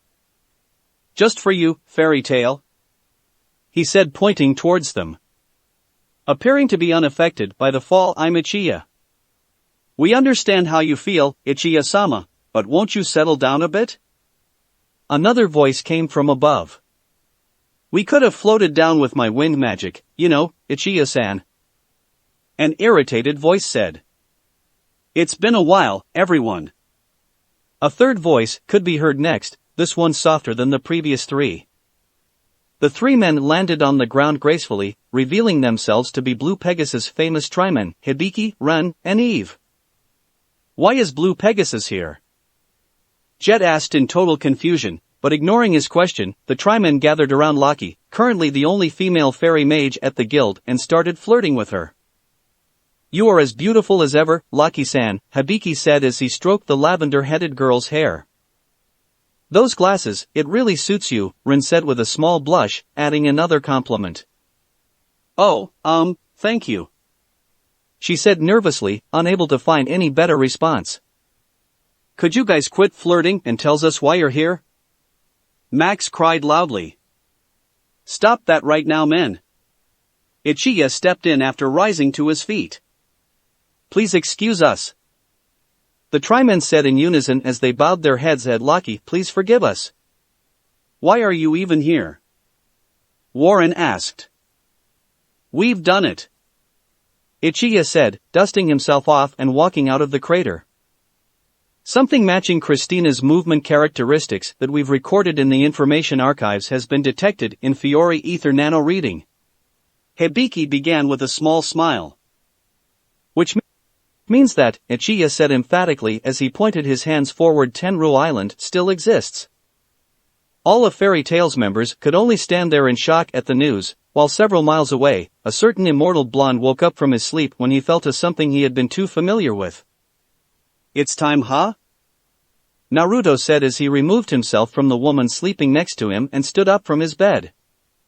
Moving toward the window, the blonde grabbed the curtain and gently moved them to the sides just a little, so it would only give him just enough room to look at the world outside but not wide enough to allow the sunlight to slip in and ruin his lover's sleep. 7 years. It had been 7 years since the day he kicked Tenru into the ocean. He would never admit it or say it out loud, but he had to give Mavis and her brats some credit, because of the amount of magical power that was covered. Their bonds and faiths in each other was simply outstanding. Even he couldn't have done it any better. Master, what's wrong? A smile made its way to his face when he turned his head around and saw Scylla sitting on their bed with the cover only hid her body from the waist down, leaving the entire of her upper body to his view. Did I wake you up? Naruto asked when the beautiful demon yawned sleepily and rubbed her eyes with the back of her hand.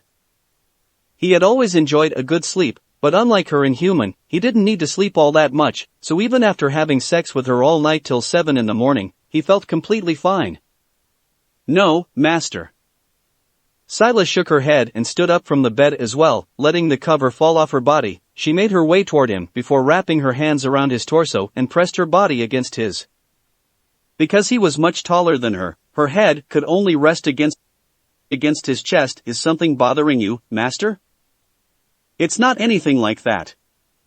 Naruto shook his head and wrapped his arms around her when she moved her head back slightly to look at him. Can you stay here for a while? There's something I need to do. Yes, master. Scylla smiled, nodding her head, but please return as soon as you can. I would be very lonely without you. Is that a demand? It's a request, master. Scylla giggled and at the same time, Naruto laughed softly before lowering his head down to kiss her softly on the lips. Letting go of her, Naruto turned around and picked up his clothes, which had been scattered all around the room by Scylla the night before. Putting them on, Naruto turned to look at Scylla and saw her doing the same to herself, putting on her black kimono. The previous kimono had been destroyed by him 7 years ago, but the current one was no less revealing, and placing the bandana on the top of her head to move the bands of her face away from her face. Make breakfast if you can, this shouldn't take too long, Naruto said as he put on his jacket and disappeared in a flash of light. Scylla stared at the spot he was just standing a moment ago with a troubled expression. Did he forget that she didn't know how to cook? With a smile on her face, Mavis Vermilion outstretched her arms to the sides and allowed the holy land of Fairy Tail, Tenrujima, wrapped inside the glowing golden fairy sphere, re-emerged from the bottom of the ocean, shocking everyone who was watching from a ship not too far from her. After gesturing them to follow her with her hand, Mavis turned around and flew away. Fairy Tail's wizards landed their ship on the beach and tried their best to catch up to her, but she was simply floating away too fast for any of them to follow.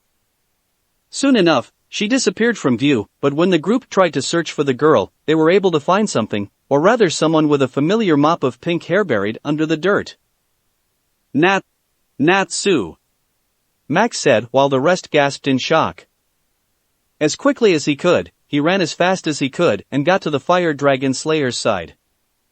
After giving a quick check to make sure that he was still alive and breathing, he grabbed his shoulder, while Jet and Droy tried to pull him from the ground. Natsu, get a hold of yourself. Wake up, you bastard. Warren cried out. What? Shut up. Natsu roared and busted himself off the ground, ready to fight. Natsu.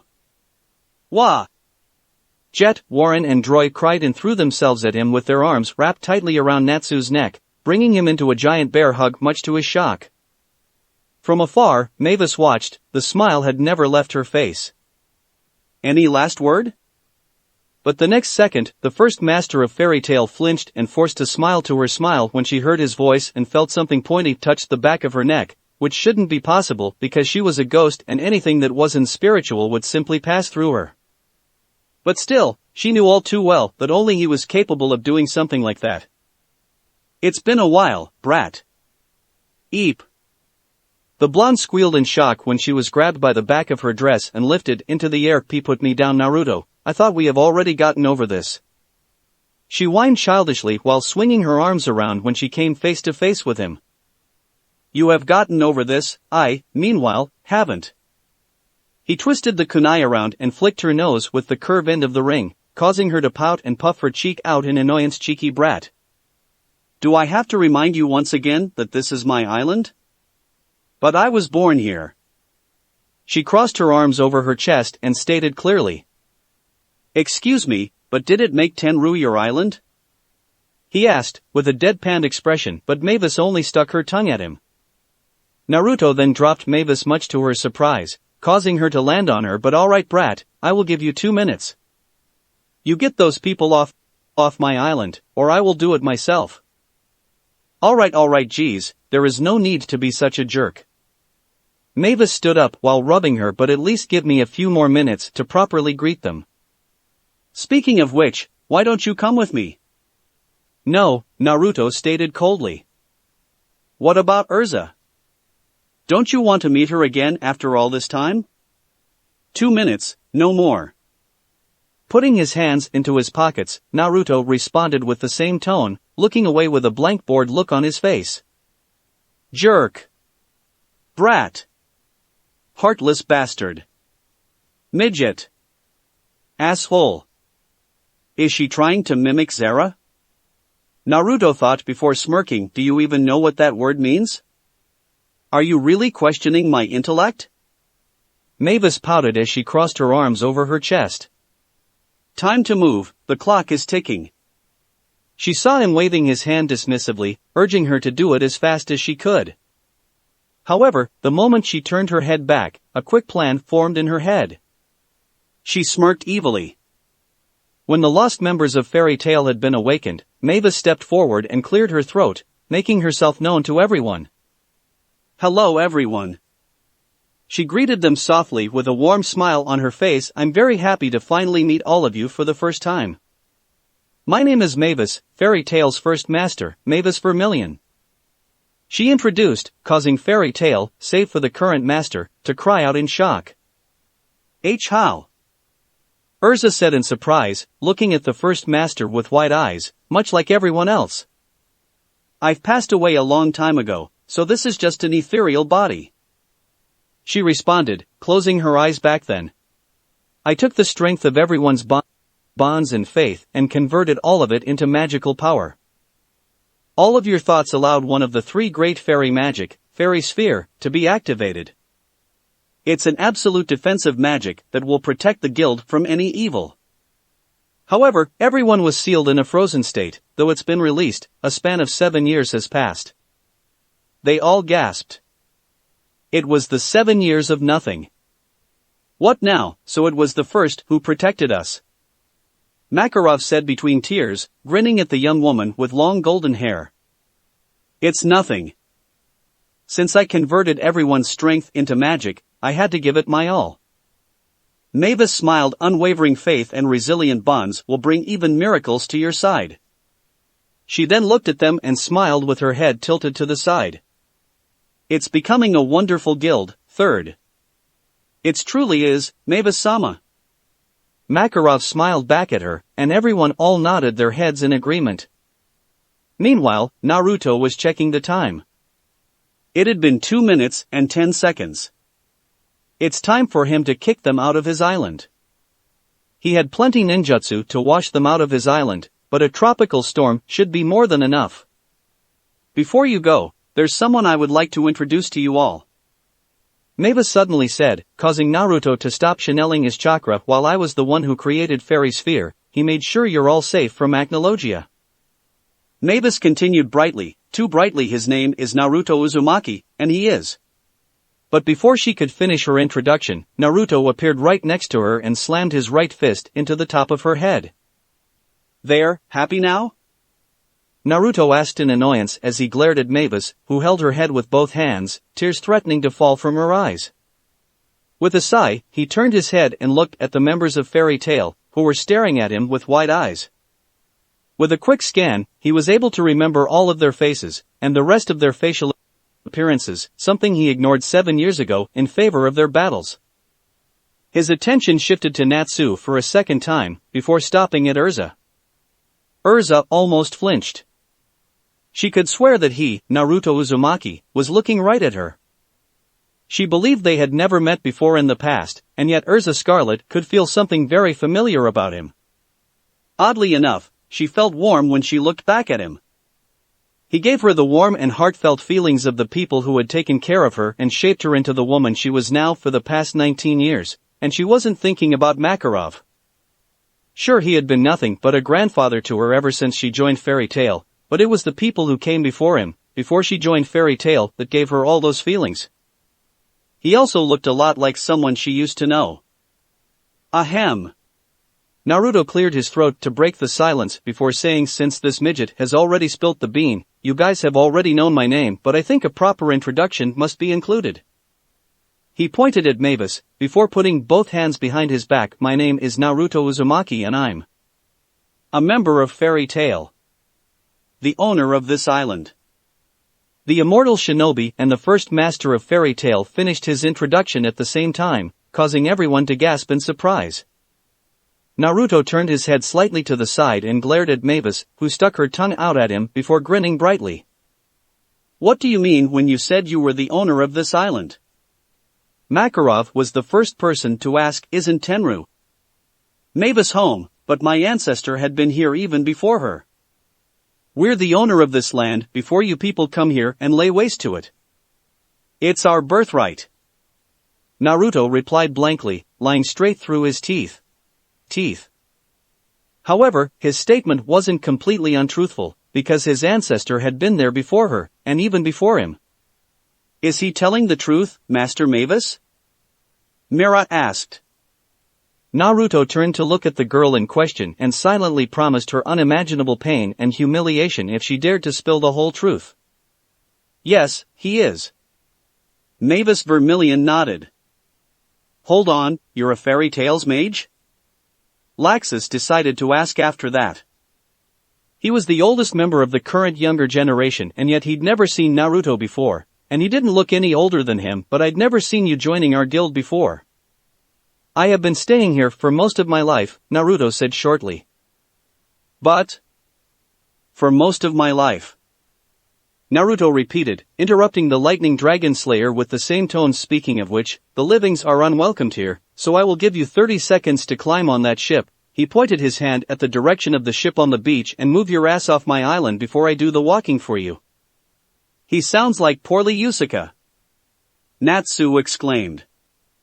If you are comparing me to some old coot, Naruto put his hands together and formed a hand seal, something that didn't go unnoticed by a certain redhead, immediately making the sky darken with lightning cracking violently on the clouds, causing Fairy Tail to look on in shock. Then shall I guarantee you that I am nothing like this, poorly Yusuke? Whoa, how is he doing that? Natsu said as he looked at the sky. That's awesome. Kia. That's not awesome. Lucy cried when one of the bolts of lightning struck the spot beside her. Let's get out of here. Yes. I think it's time for us to leave. Makarov nodded and was about to continue but stopped when he saw Urza raising her hand to stop them. Please hold on a second, Master. Urza said as she stepped forward. I want to ask him a few questions. Naruto raised an eyebrow, but he didn't say anything. Standing beside him, Mavis was smiling. It turned out better than she thought. Have we met before? No, we have never met in person. So, are you familiar with Minato Namikaze? Everyone turned her head to look at Urza after that. He's my father. The immortal shinobi answered truthfully, causing Urza to widen her eyes in surprise. Really? You're his son? Naruto shrugged his shoulders. I didn't know. You probably didn't. Naruto replied, what was he to you? He was my teacher, the one who taught me requip magic, Urza answered, and the rest of Fairy Tail couldn't help but gasp. It was a story she had never shared with anyone. He also taught me everything I know, and showed me the way of my magic. He was like a father to me. Well, that explained it. Naruto crossed his arms on his chest. He might be a great guy to his student, but he's not much of a father to his own child. That was particularly true, in more way than one. You know that is not true. You want to argue with me? Naruto asked, glaring at her. He was an ass, I tell you. He was my teacher, someone I could call my father. Urza summoned her sword and pointed it at him. I won't stand it if you continue to badmouth him like that. She growled and Naruto rolled his eyes. Alright, please calm down, Urza. Realizing the tense atmosphere between the two, Mira stepped in front of her best friend and put her hand on her shoulders and said to her, hoping to calm Urza down, we will leave your island immediately. Mira turned around and smiled to Naruto, please excuse us. She tried to push her away, but Urza refused to move and continued to glare at Naruto. When the Fairy Tail's mages started to move, they were stopped, and it was Mavis who did that. Hold on. Mavis stepped forward and turned around to face Naruto, holding her hands behind her back. Naruto. What? Naruto didn't like the smile on Mavis' face. It promised troubles for him. Why don't you come with them? Excuse me? You're a member of Fairy Tail, right? Since when did he become a member of Fairy Tail? Why don't you try the life as one of its members for the first time? Naruto was about to answer without taking a second to think of a response, but Mavis beat him to it by continuing, I promise you it's going to be very fun. She then clapped her hands together and gave him the infamous big puppy dog eyes, something that combined with her cuteness, was overkill even for someone like him. Please Naruto, do it for me, just this time. What do you say, Naruto, would you like to come with us?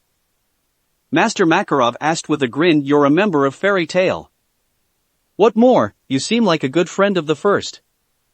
We would be more than happy to take you in as an official member. He completely ignored Makarov's words. Okay, fine. Naruto said finally and flicked Mavis on the forehead, knocking her down to her butt, but the spirit of the first master of Fairy Tail smiled brightly nonetheless. Most likely Sila's breakfast would have to be eaten by his clone because he couldn't think of any better option. Chapter 4 X791, Magnolia. Mira Jane Strauss, the famous drawing card Fairy Tail, smiled brightly as she danced between the chairs and tables to serve cups of beer and to the members of Fairy Tail. Everyone around the small guild's hall was drinking, singing, and talking with each other, as if they were trying to make up for the 7 years of lost time, of nothing but tears and sadness for the left-behind members of Fairy Tail. They were no longer the best guild of Earthland, but she didn't care all that much because the guild was still pretty much the same as before. After all, it was the members of Fairy Tail that was matter. Nearly a decade had passed in real time, and yet Mira Jane was still the same 19-years-old young woman from 7 years ago. She was still the beautiful young woman of below-average height, with long wavy white hair which curled slightly at the ends and two bangs framing her face and reaching down to her chest, following by an upward ponytail obtained by gathering and tying the hair covering her forehead. She had large blue eyes and a curvy, voluptuous body with very large breasts. Mira was wearing a beautiful sleeveless, ankle-length maroon dress with a pleated skirt, with high-heeled shoes that matched her dress, accessorized with a small chain necklace with a blue oval gem attached to it, and a bracelet made of white flowers circling her right wrist. All in all, she hadn't aged a single day, and the same could be said for the other fairies on Tenru when Acnologia attacked them. Fairy Sphere was truly an amazing spell, Mira had to admit, because not only did it protect her and everyone from Acnologia but it also protected them from time itself, keeping them in a static state for many years before disappearing. She was grateful for what the first master had done to protect them, and 7 years of life was but a meager price to pay for such miracle. Here's your order, Urza. Mira smiled brightly as she gave the red-haired Nidus, who had changed out of her usual set of armor and was now wearing a normal high-collar long-sleeve blouse and blue skirt, a medium slice of strawberry cheesecake on a dish with silver fork, something she happily accepted and started serving herself. Is it good? The barmaid asked in amusement when she saw the happy smile and heard moan of satisfaction from her best friend. It is very delicious. Urza nodded her head with a smile, beaming at Mira. Thanks a lot, Mira. Please don't mention it. She then turned her eye away to a table at a corner of the tavern for a moment before turning back to Urza. So, how is your guy? My guy? Who? Urza asked in confusion before looking at the direction Mira was looking a moment ago. You mean him? For your information, Mira, he's not my guy, and to answer your question, he is not doing anything suspicious yet. The Queen of Fairies scolded. Clearly, her opinions about him hadn't changed one bit, mainly because he had done nothing to change that. Literally, nothing. From the moment Naruto Uzumaki, who was sitting with his feet on the table and leaning back on two legs of his chair, stepped his foot into Fairy Tail's building, if they could call the tavern their guild building, he had created his own space, completely separated himself from the others. He found himself a table at a corner of the room, said nothing, and enjoyed the drink Mira gave him in silence. Sometimes, Mira heard him making a few comments every time a fight broke out between the male members of the guild, but other than that, he stayed in complete silence. So, he is really your teacher's son? It came out as a question. Mira had never met Urza's teacher before, and because of their rivalry when they were younger, Urza had never shared her life outside the guild to her, but she first learnt about him from eavesdropping one of the conversations about him between Urza and the master a few years ago. Yes, he is. I mean, he looks just like his father. Urza rolled her eyes and then continued distastefully, but he is nothing like Minato-sensei. He has never mentioned his son before? Urza shook her head in response. Mira then held the empty tray to her chest and asked with a smile, you really have a lot of respect for your teacher, don't you, Urza? Respect? Mira! I love him like a father. Urza answered, smiling warmly at the thought of her teacher. I grew up looking up to Minato-sensei.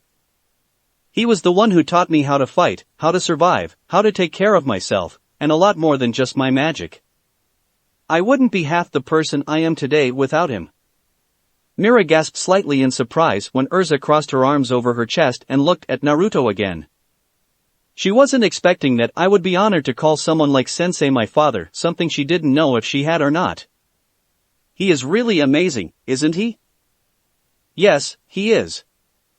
Urza smiled before looking at Naruto, growling quietly in annoyance. He is Minato-sensei's biological son, and yet.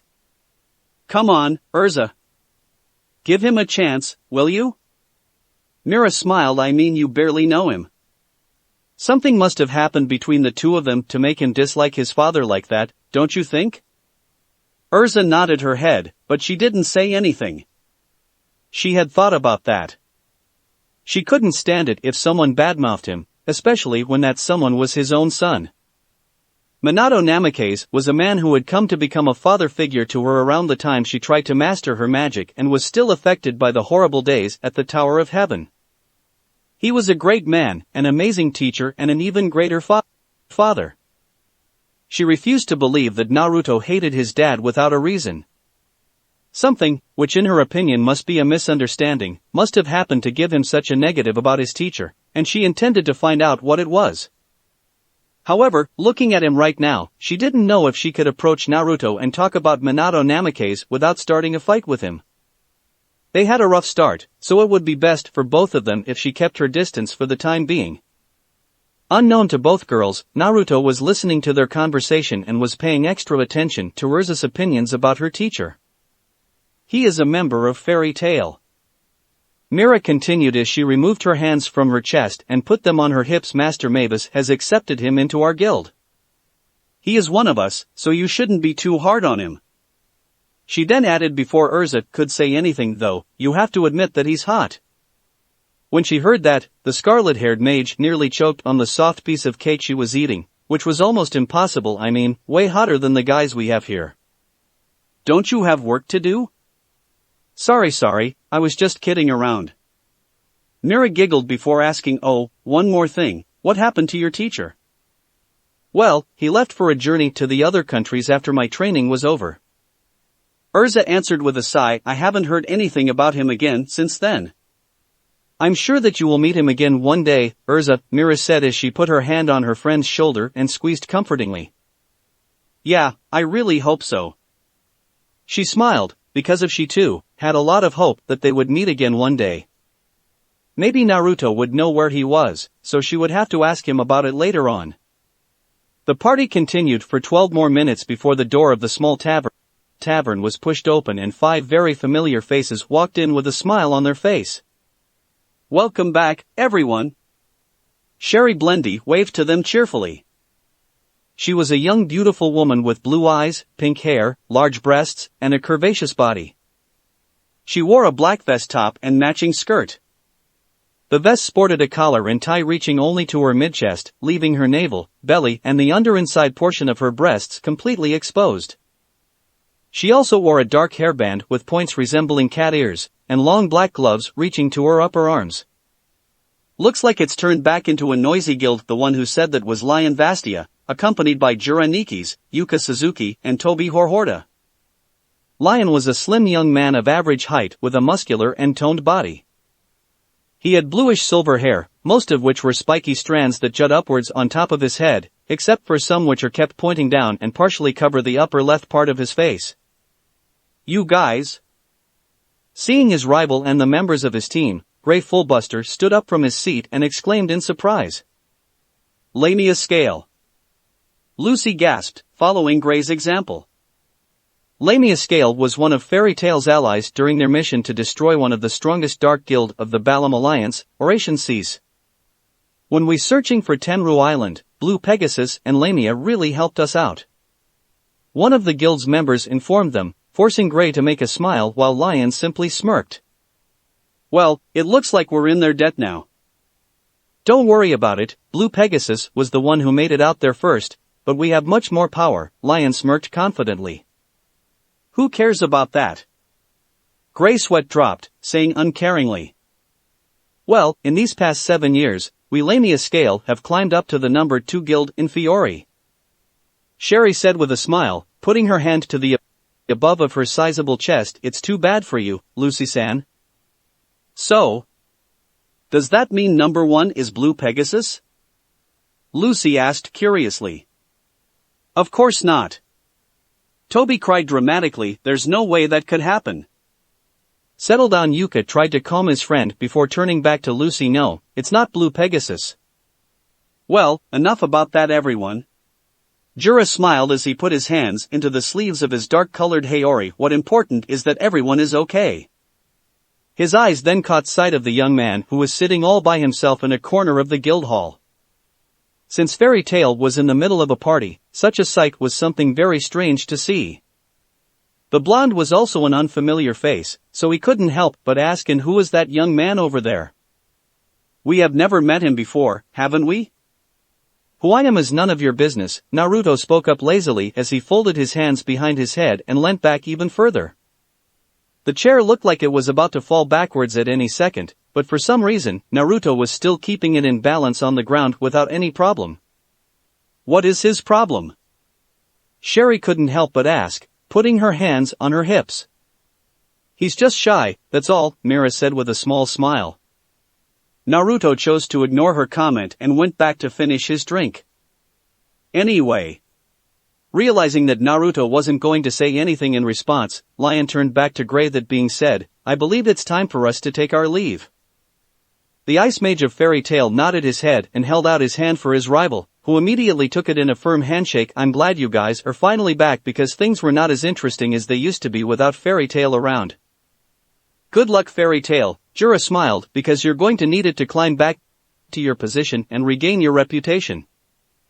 And you guys better watch it because we're back now. Natsu declared and punched the palm of his right hand with a flaming fist while grinning confidently. Nodding his head, Lion turned around and left the guild.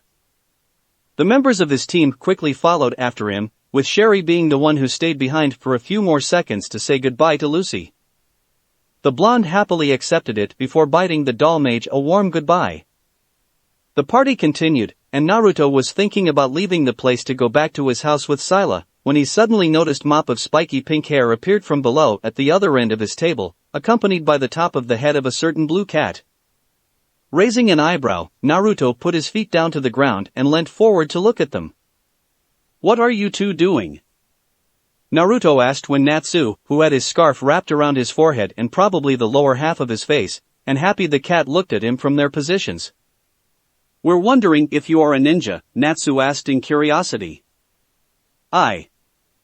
Happy spoke his trademark catchphrase and nodded his head in agreement. "What make you think that I am a ninja?" Naruto asked.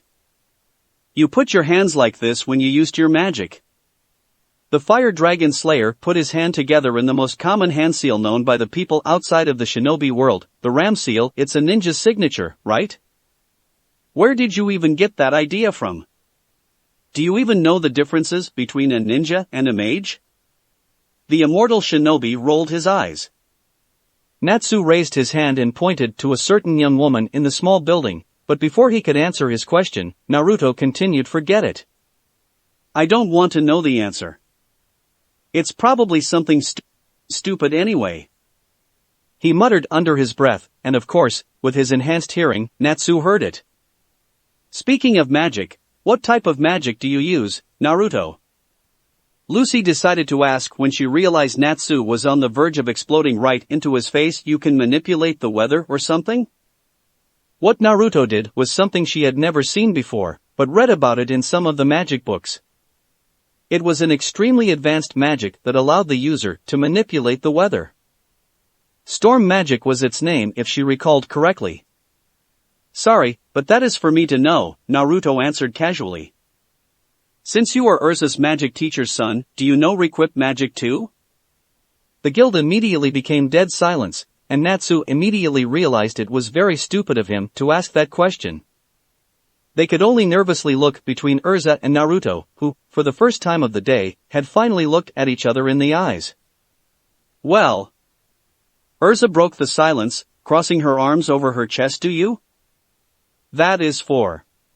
But before he could finish his answer, which was the same one he gave Lucy, Naruto felt his inner alarms blare and immediately brought his hand out to summon a sword in defense. He heard the clanking sound of metal clash with metal when he felt an opposing force on his sword, but showed no surprise when he saw Urza standing in front of him with a sword in hand. "Impatient, aren't you?" Naruto asked, and Urza smirked in response, while the other members of Fairy Tail looked at the both of them in surprise. They had never seen anyone who had the ability to requip just as fast as Urza and managed to block her strike without any problem like that. "It's because you're not going to answer your question," she explained before looking at Naruto's sword. "A katana. You're very fast, aren't you?" She expected nothing less from the son of her teacher, who was the only person that could use requip faster than her. "I thought the brat over there was the one who wanted to pick a fight with me." Naruto made a gesture toward Natsu, who yelled in frustration for being called brat once again, but was held back by Lucy and Gray. "You want to fight me too?" he asked. The burning determination in her eyes, something he was so familiar with, had already answered his question. "I would like to see exactly how strong you are." Urza spoke. "I want to test my strength against Minato-sensei's son." Naruto immediately clicked his tongue in displeasure. "What? You're afraid of getting your ass kicked by his student?" she said tauntingly, but Naruto didn't feel bothered by it one bit. Instead, he decided to say, "I know what you're trying to do, Urza Scarlet." His statement caused Urza to widen her eyes slightly in surprise. "Are you trying to prove that you're better? That you have more right to call yourself my father's child more than I do?" Seeing the troubled expression on Urza's face, Naruto smirked. "Well, you can run around and call him daddy as much as you want, but do not tell me to do the same thing. He has never been much of a father to me anyway," he said, taking his sword back and making it disappear. From the beginning, everything that happened was because of him. He was a failure as a man and a bigger failure as a father. He failed to save the love of his life. He failed to protect his own child from the horrible childhood, and little did they know that Naruto wasn't just talking about his father. "What happened between you and him?" Urza asked slowly. Her expression softened a little when she stood up and put away her sword. She was right about him. "Shit happened, young lady. Naruto said as he leant back and put his feet on the table, folding his hands behind his head. Shit happened. Urza could only wonder what he meant by that. Would you like another drink? Mira asked cheerily as she appeared at his side with a cup of beer in her hand. You can put it on my table, Naruto said shortly, not taking his eyes off the book he was reading. On the table at his left was a stack of books, something he had brought out from nowhere. He had seen him with since his conversation with Urza was over. With a smile on her face, Mira replaced Naruto's empty cup with the one she was holding. Thank you. He nodded his head to her and picked up the cup to take a sip. He could not get drunk no matter how much he drank, but a good beer was still something he greatly enjoyed. Fairy Tail might look like a dump, but they had good drinks, something he was grateful for. What are you reading, Naruto? Mira asked with interest, trying to have a glimpse of the inside of the book. Don't you think you should introduce yourself first, before trying to start a conversation? I don't even know your name. His words caused her to blush in embarrassment. Now that she had thought about it, she hadn't properly introduced to him yet. I'm so sorry. Where is my manner? Bringing her usual sweet smile back to her face and doing her best to return it to the normal healthy color, Mira introduced herself, putting her hand on her chest. My name is Mira Jane Strauss, but you can call. But before she could finish her introduction, Naruto interrupted. Do not worry, I know who you are. From the stack of books, Naruto pulled out an old weekly issue of the Sorcerer magazine and showed it to her. The beautiful model featured on the first page was none other than Mira, dressed in a white bikini top, a very short skirt, and nothing else. Oh. Looking at the picture of herself in revealing outfit, Mira could only nod her head in understanding. However, she immediately pouted when she looked at him. You were teasing me, weren't you? Just because I have daddy issue doesn't mean that I don't have a sense of humor. Naruto answered with a shrug of his shoulders. So you like what you're seeing on this page? Mira asked as she picked up the magazine and held it to her chest, making the same seductive smile that she did at the photo shoot years ago. Naruto stared at her and the Sorcerer magazine for a moment before replying, it would be a lie if I didn't. Well then, I'm glad that you're not a brooding emo. Mira giggled at the thought, while Naruto could only chuckle at her statement. What make you think that? He had been many things, a troublemaker, a noisy ramen-loving orange-wearing brat, a good friend, a hero, a strong leader, a father, but a brooding emo was definitely not one of them. Becoming one was also not one of his big plans for the future. I have my imagination. Mira lightly tapped her head while playfully rolling her eyes. Naruto suddenly had the feelings that her imagination wasn't something he should underestimate. Well, let me tell you that I am anything but an emo. It's just that I don't feel like talking. I'm surprised, but I believe you. Mira giggled. Why, you're married? A familiar voice caught Naruto and Mira's attention, and when they turned their heads to that direction, they saw Urza looking at Alzak and Bisca with her eyes widened as wide as dinner plates. While blushing rather girlishly, she also appeared to be caught off guard. Yeah, for about 6 years now, Alzak replied. That's right, Urza-san. And you know what? I was the one who proposed.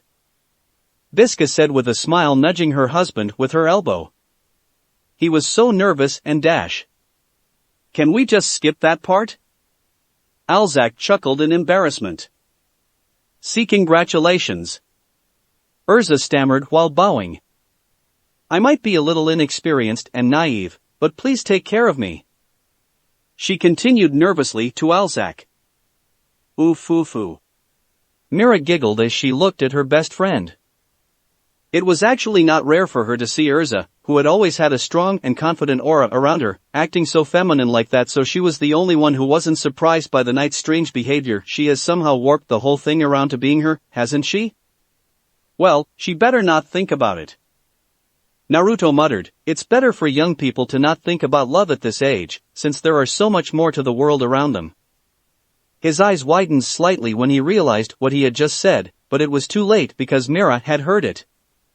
That's deep, you know? Mira asked humorously, and here I thought you didn't think much of the people around you?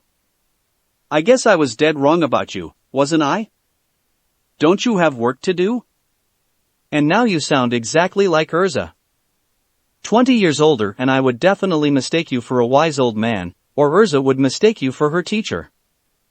Naruto continued to look at her, his face remained devoid of emotion. However, even after that, the smile didn't disappear completely from her face. Oh, relax, I'm just kidding. Enjoying yourself, aren't you? Naruto asked as he looked back to the book he was reading. However, before Mira could make any comment about it, a certain pink-haired dragon slayer charged at Naruto with a huge grin on his face and a flaming fist, with the full intention of punching the immortal shinobi in the face. Naruto Uzumaki, however, could see Natsu's attempt to attack him coming from a mile away. By moving his head out of the way, Naruto dodged Natsu's punch at the last second, causing the pink-haired dragon slayer's fist to collide with the table instead. Oi! Don't run around attack people like that. Most of the members of Fairy Tail screamed out in a dramatic manner, pointing their hands at Natsu. Surprise? Naruto muttered mockingly as he bent down to pick up his books. G0 his personality, Naruto was actually a bit surprised that it took Natsu that long to make up his mind and challenge him. Here you go, Mira said as she gave Naruto some of the books she had picked up from the floor. Thank you. Naruto nodded before making them disappear in a flash of light. Natsu! Urza said sternly, standing up from her seat. Just what do you think you are doing? I'm challenging him, what else? Natsu stood up, punching his palm with fire flared around his body, grinning confidently before pointing his finger at Naruto. I challenge you to a fight, Naruto. Why should I fight you? Naruto asked, folding his arms on his chest. You're strong, and I want to become stronger. Natsu grinned. You use the same magic as Urza, so if I defeat you, I will be stronger than her. What ridiculous logic. Naruto muttered, do you even have a brain inside that head of yours? It's still hard for him to believe that Natsu was actually Zeref's brother. He was literally all brawls and no brain. Anyone wants to stop him? Naruto asked, looking around the guild. Well, Natsu will always be Natsu, Makarov said. He looked drunk. He won't stop bugging you unless you give him exactly what he wants. Gildart continued with a chuckle. You should fight him. Urza spoke up as she crossed her arms over her chest, tilting her head to the side. He just wants to fight you, so better give it to him sooner than later. Alright then, it's not like I have anything better to do. I will fight you, Natsu. Naruto accepted the challenge. Natsu cheered out loudly, however. He then reached his hands into his pockets and pulled out 5 very familiar wallets. To the members of Team Natsu, if I win I will take all of your money, including your team's money as well. Those who were drinking immediately spat their beer out of their mouth when Natsu, Lucy, Urza, Gray and Wendy checked their pockets and found them empty. When did you steal it? They all cried and pointed their hands at Naruto. Even Urza's wallet, which she kept in her pocket to mention, was stolen, much to their shock and amazement. I will also cook your cats. Ignoring their question, Naruto continued with a devious smirk, and much to everyone's shock again, he raised his other hand, which was holding Happy, Carla and Lily's by their tails. Carla. Happy. Lily. The whole guild broke out in laughter. I'm serious. His tone immediately caused the laughter to die down and everyone to look at him in shock. Oi! Don't make a joke like that. Natsu shouted and tried to grab his wallet as well as Happy, who along with Carla and Lily were getting very uncomfortable. Give me back Happy and my money. Naruto then released the cat, but he still kept the wallets in his hands. Still want to fight me? Naruto asked as he put the wallets away with his magic. You better choose wisely, because I'm not going to return them when it's over. Fine. Let's do this. Natsu declared, pointing his hand at Naruto. You're on. Hold on. Lucy stood up from her seat and looked at Natsu. That's all my money. What if you lose? Wendy, who was sitting beside her, nervously nodded her head. That's right, don't forget that you've never beat Urza to begin with. Gray pointed out. From what they could see, Naruto was strong. Maybe as powerful as Urza because of his requip speed and the ability to block her strike with ease. Being the son of her teacher, there was no telling what tricks he had up his sleeve, and fighting an opponent whose magic and styles you're completely unfamiliar with wasn't something someone could fully prepare beforehand. They're right, Natsu. Urza stepped forward, stating firmly, it's not like I'm doubting your strength, but what if you lose? We're going to lose all of our money? She had never doubted Natsu and his power, as she had always thought that he was someone stronger than her.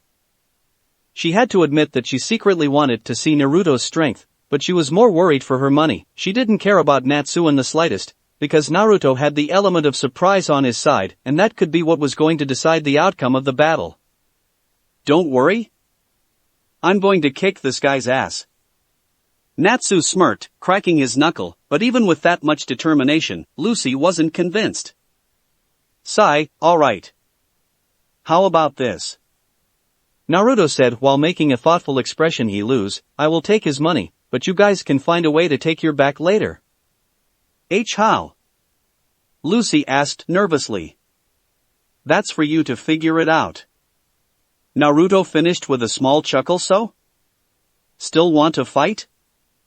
Natsu nodded while grinning widely. Good, anyone else wants to stop him? He looked around, the members of Team Natsu remained silent. Lucy looked like she wanted to argue while Wendy was too nervous and shy to say anything, but in the end, the girls didn't say anything, much like Gray. A few minutes later, everyone was waiting and longing for a good show to take place.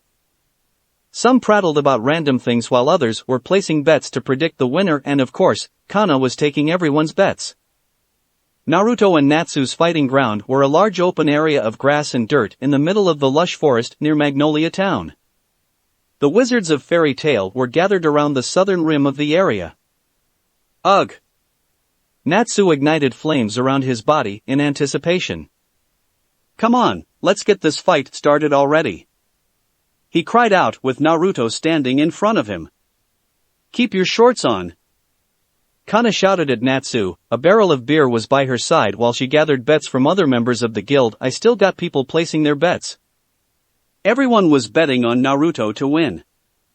Only his teammates were praying that Natsu was going to come out with the victory, so they could get back their money. Gar! I want to fight him already.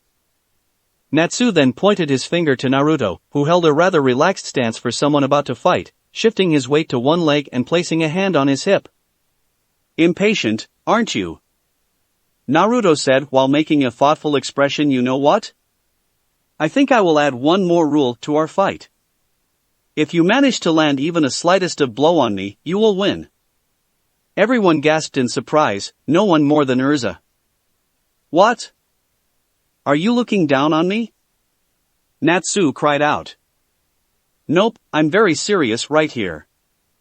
Naruto responded and held out his hand. Come at me with the intent to kill, brat, or else you might get killed instead. Urza finished and saw that everyone was looking at her. Minato-sensei said the same thing. Everyone paled, no longer wondering why she was so much more powerful than them. What kind of hellish training had Urza gone through with her teacher? Meanwhile, Naruto couldn't stop himself from smiling. She remembered. Alright then. Natsu ignited his fist on fire and sprinted at Naruto Kariono. But even before he could make a punch, the Fire Dragon Slayer suddenly felt his eyes swirl into black and red without his initiative. The next instant, Natsu realized he was facing away from Naruto, with his right arm kept behind his head. He tried to move, but stopped and had his blood turn cold when he suddenly felt something pointy at the back of his neck. I haven't said start yet, Naruto said casually, holding Natsu by his wrist and a knife at the back of his head. Much like Natsu, those who were watching from outside the ring was startled by his speed. Urza gulped nervously. That was a lot faster than her teacher. Naruto was fast, yet he didn't look like he was trying to. It meant that he could move even faster than that. Remember, I'm not your friend. I'm not part of your family. Right now, I'm your enemy. Naruto told stoically, steel your nerves, gather your resolve. Imagine me as someone who is trying to hurt the people you care about. He released Natsu and the boy took a few steps forward before turning around to look at Naruto, who smiled when he saw the determination in Natsu's eyes. If you're ready, then let's start. That's it for this reading. Hit like and subscribe for a free ticket pass going to the different worlds of anime fanfiction. Looking forward to having you on board again.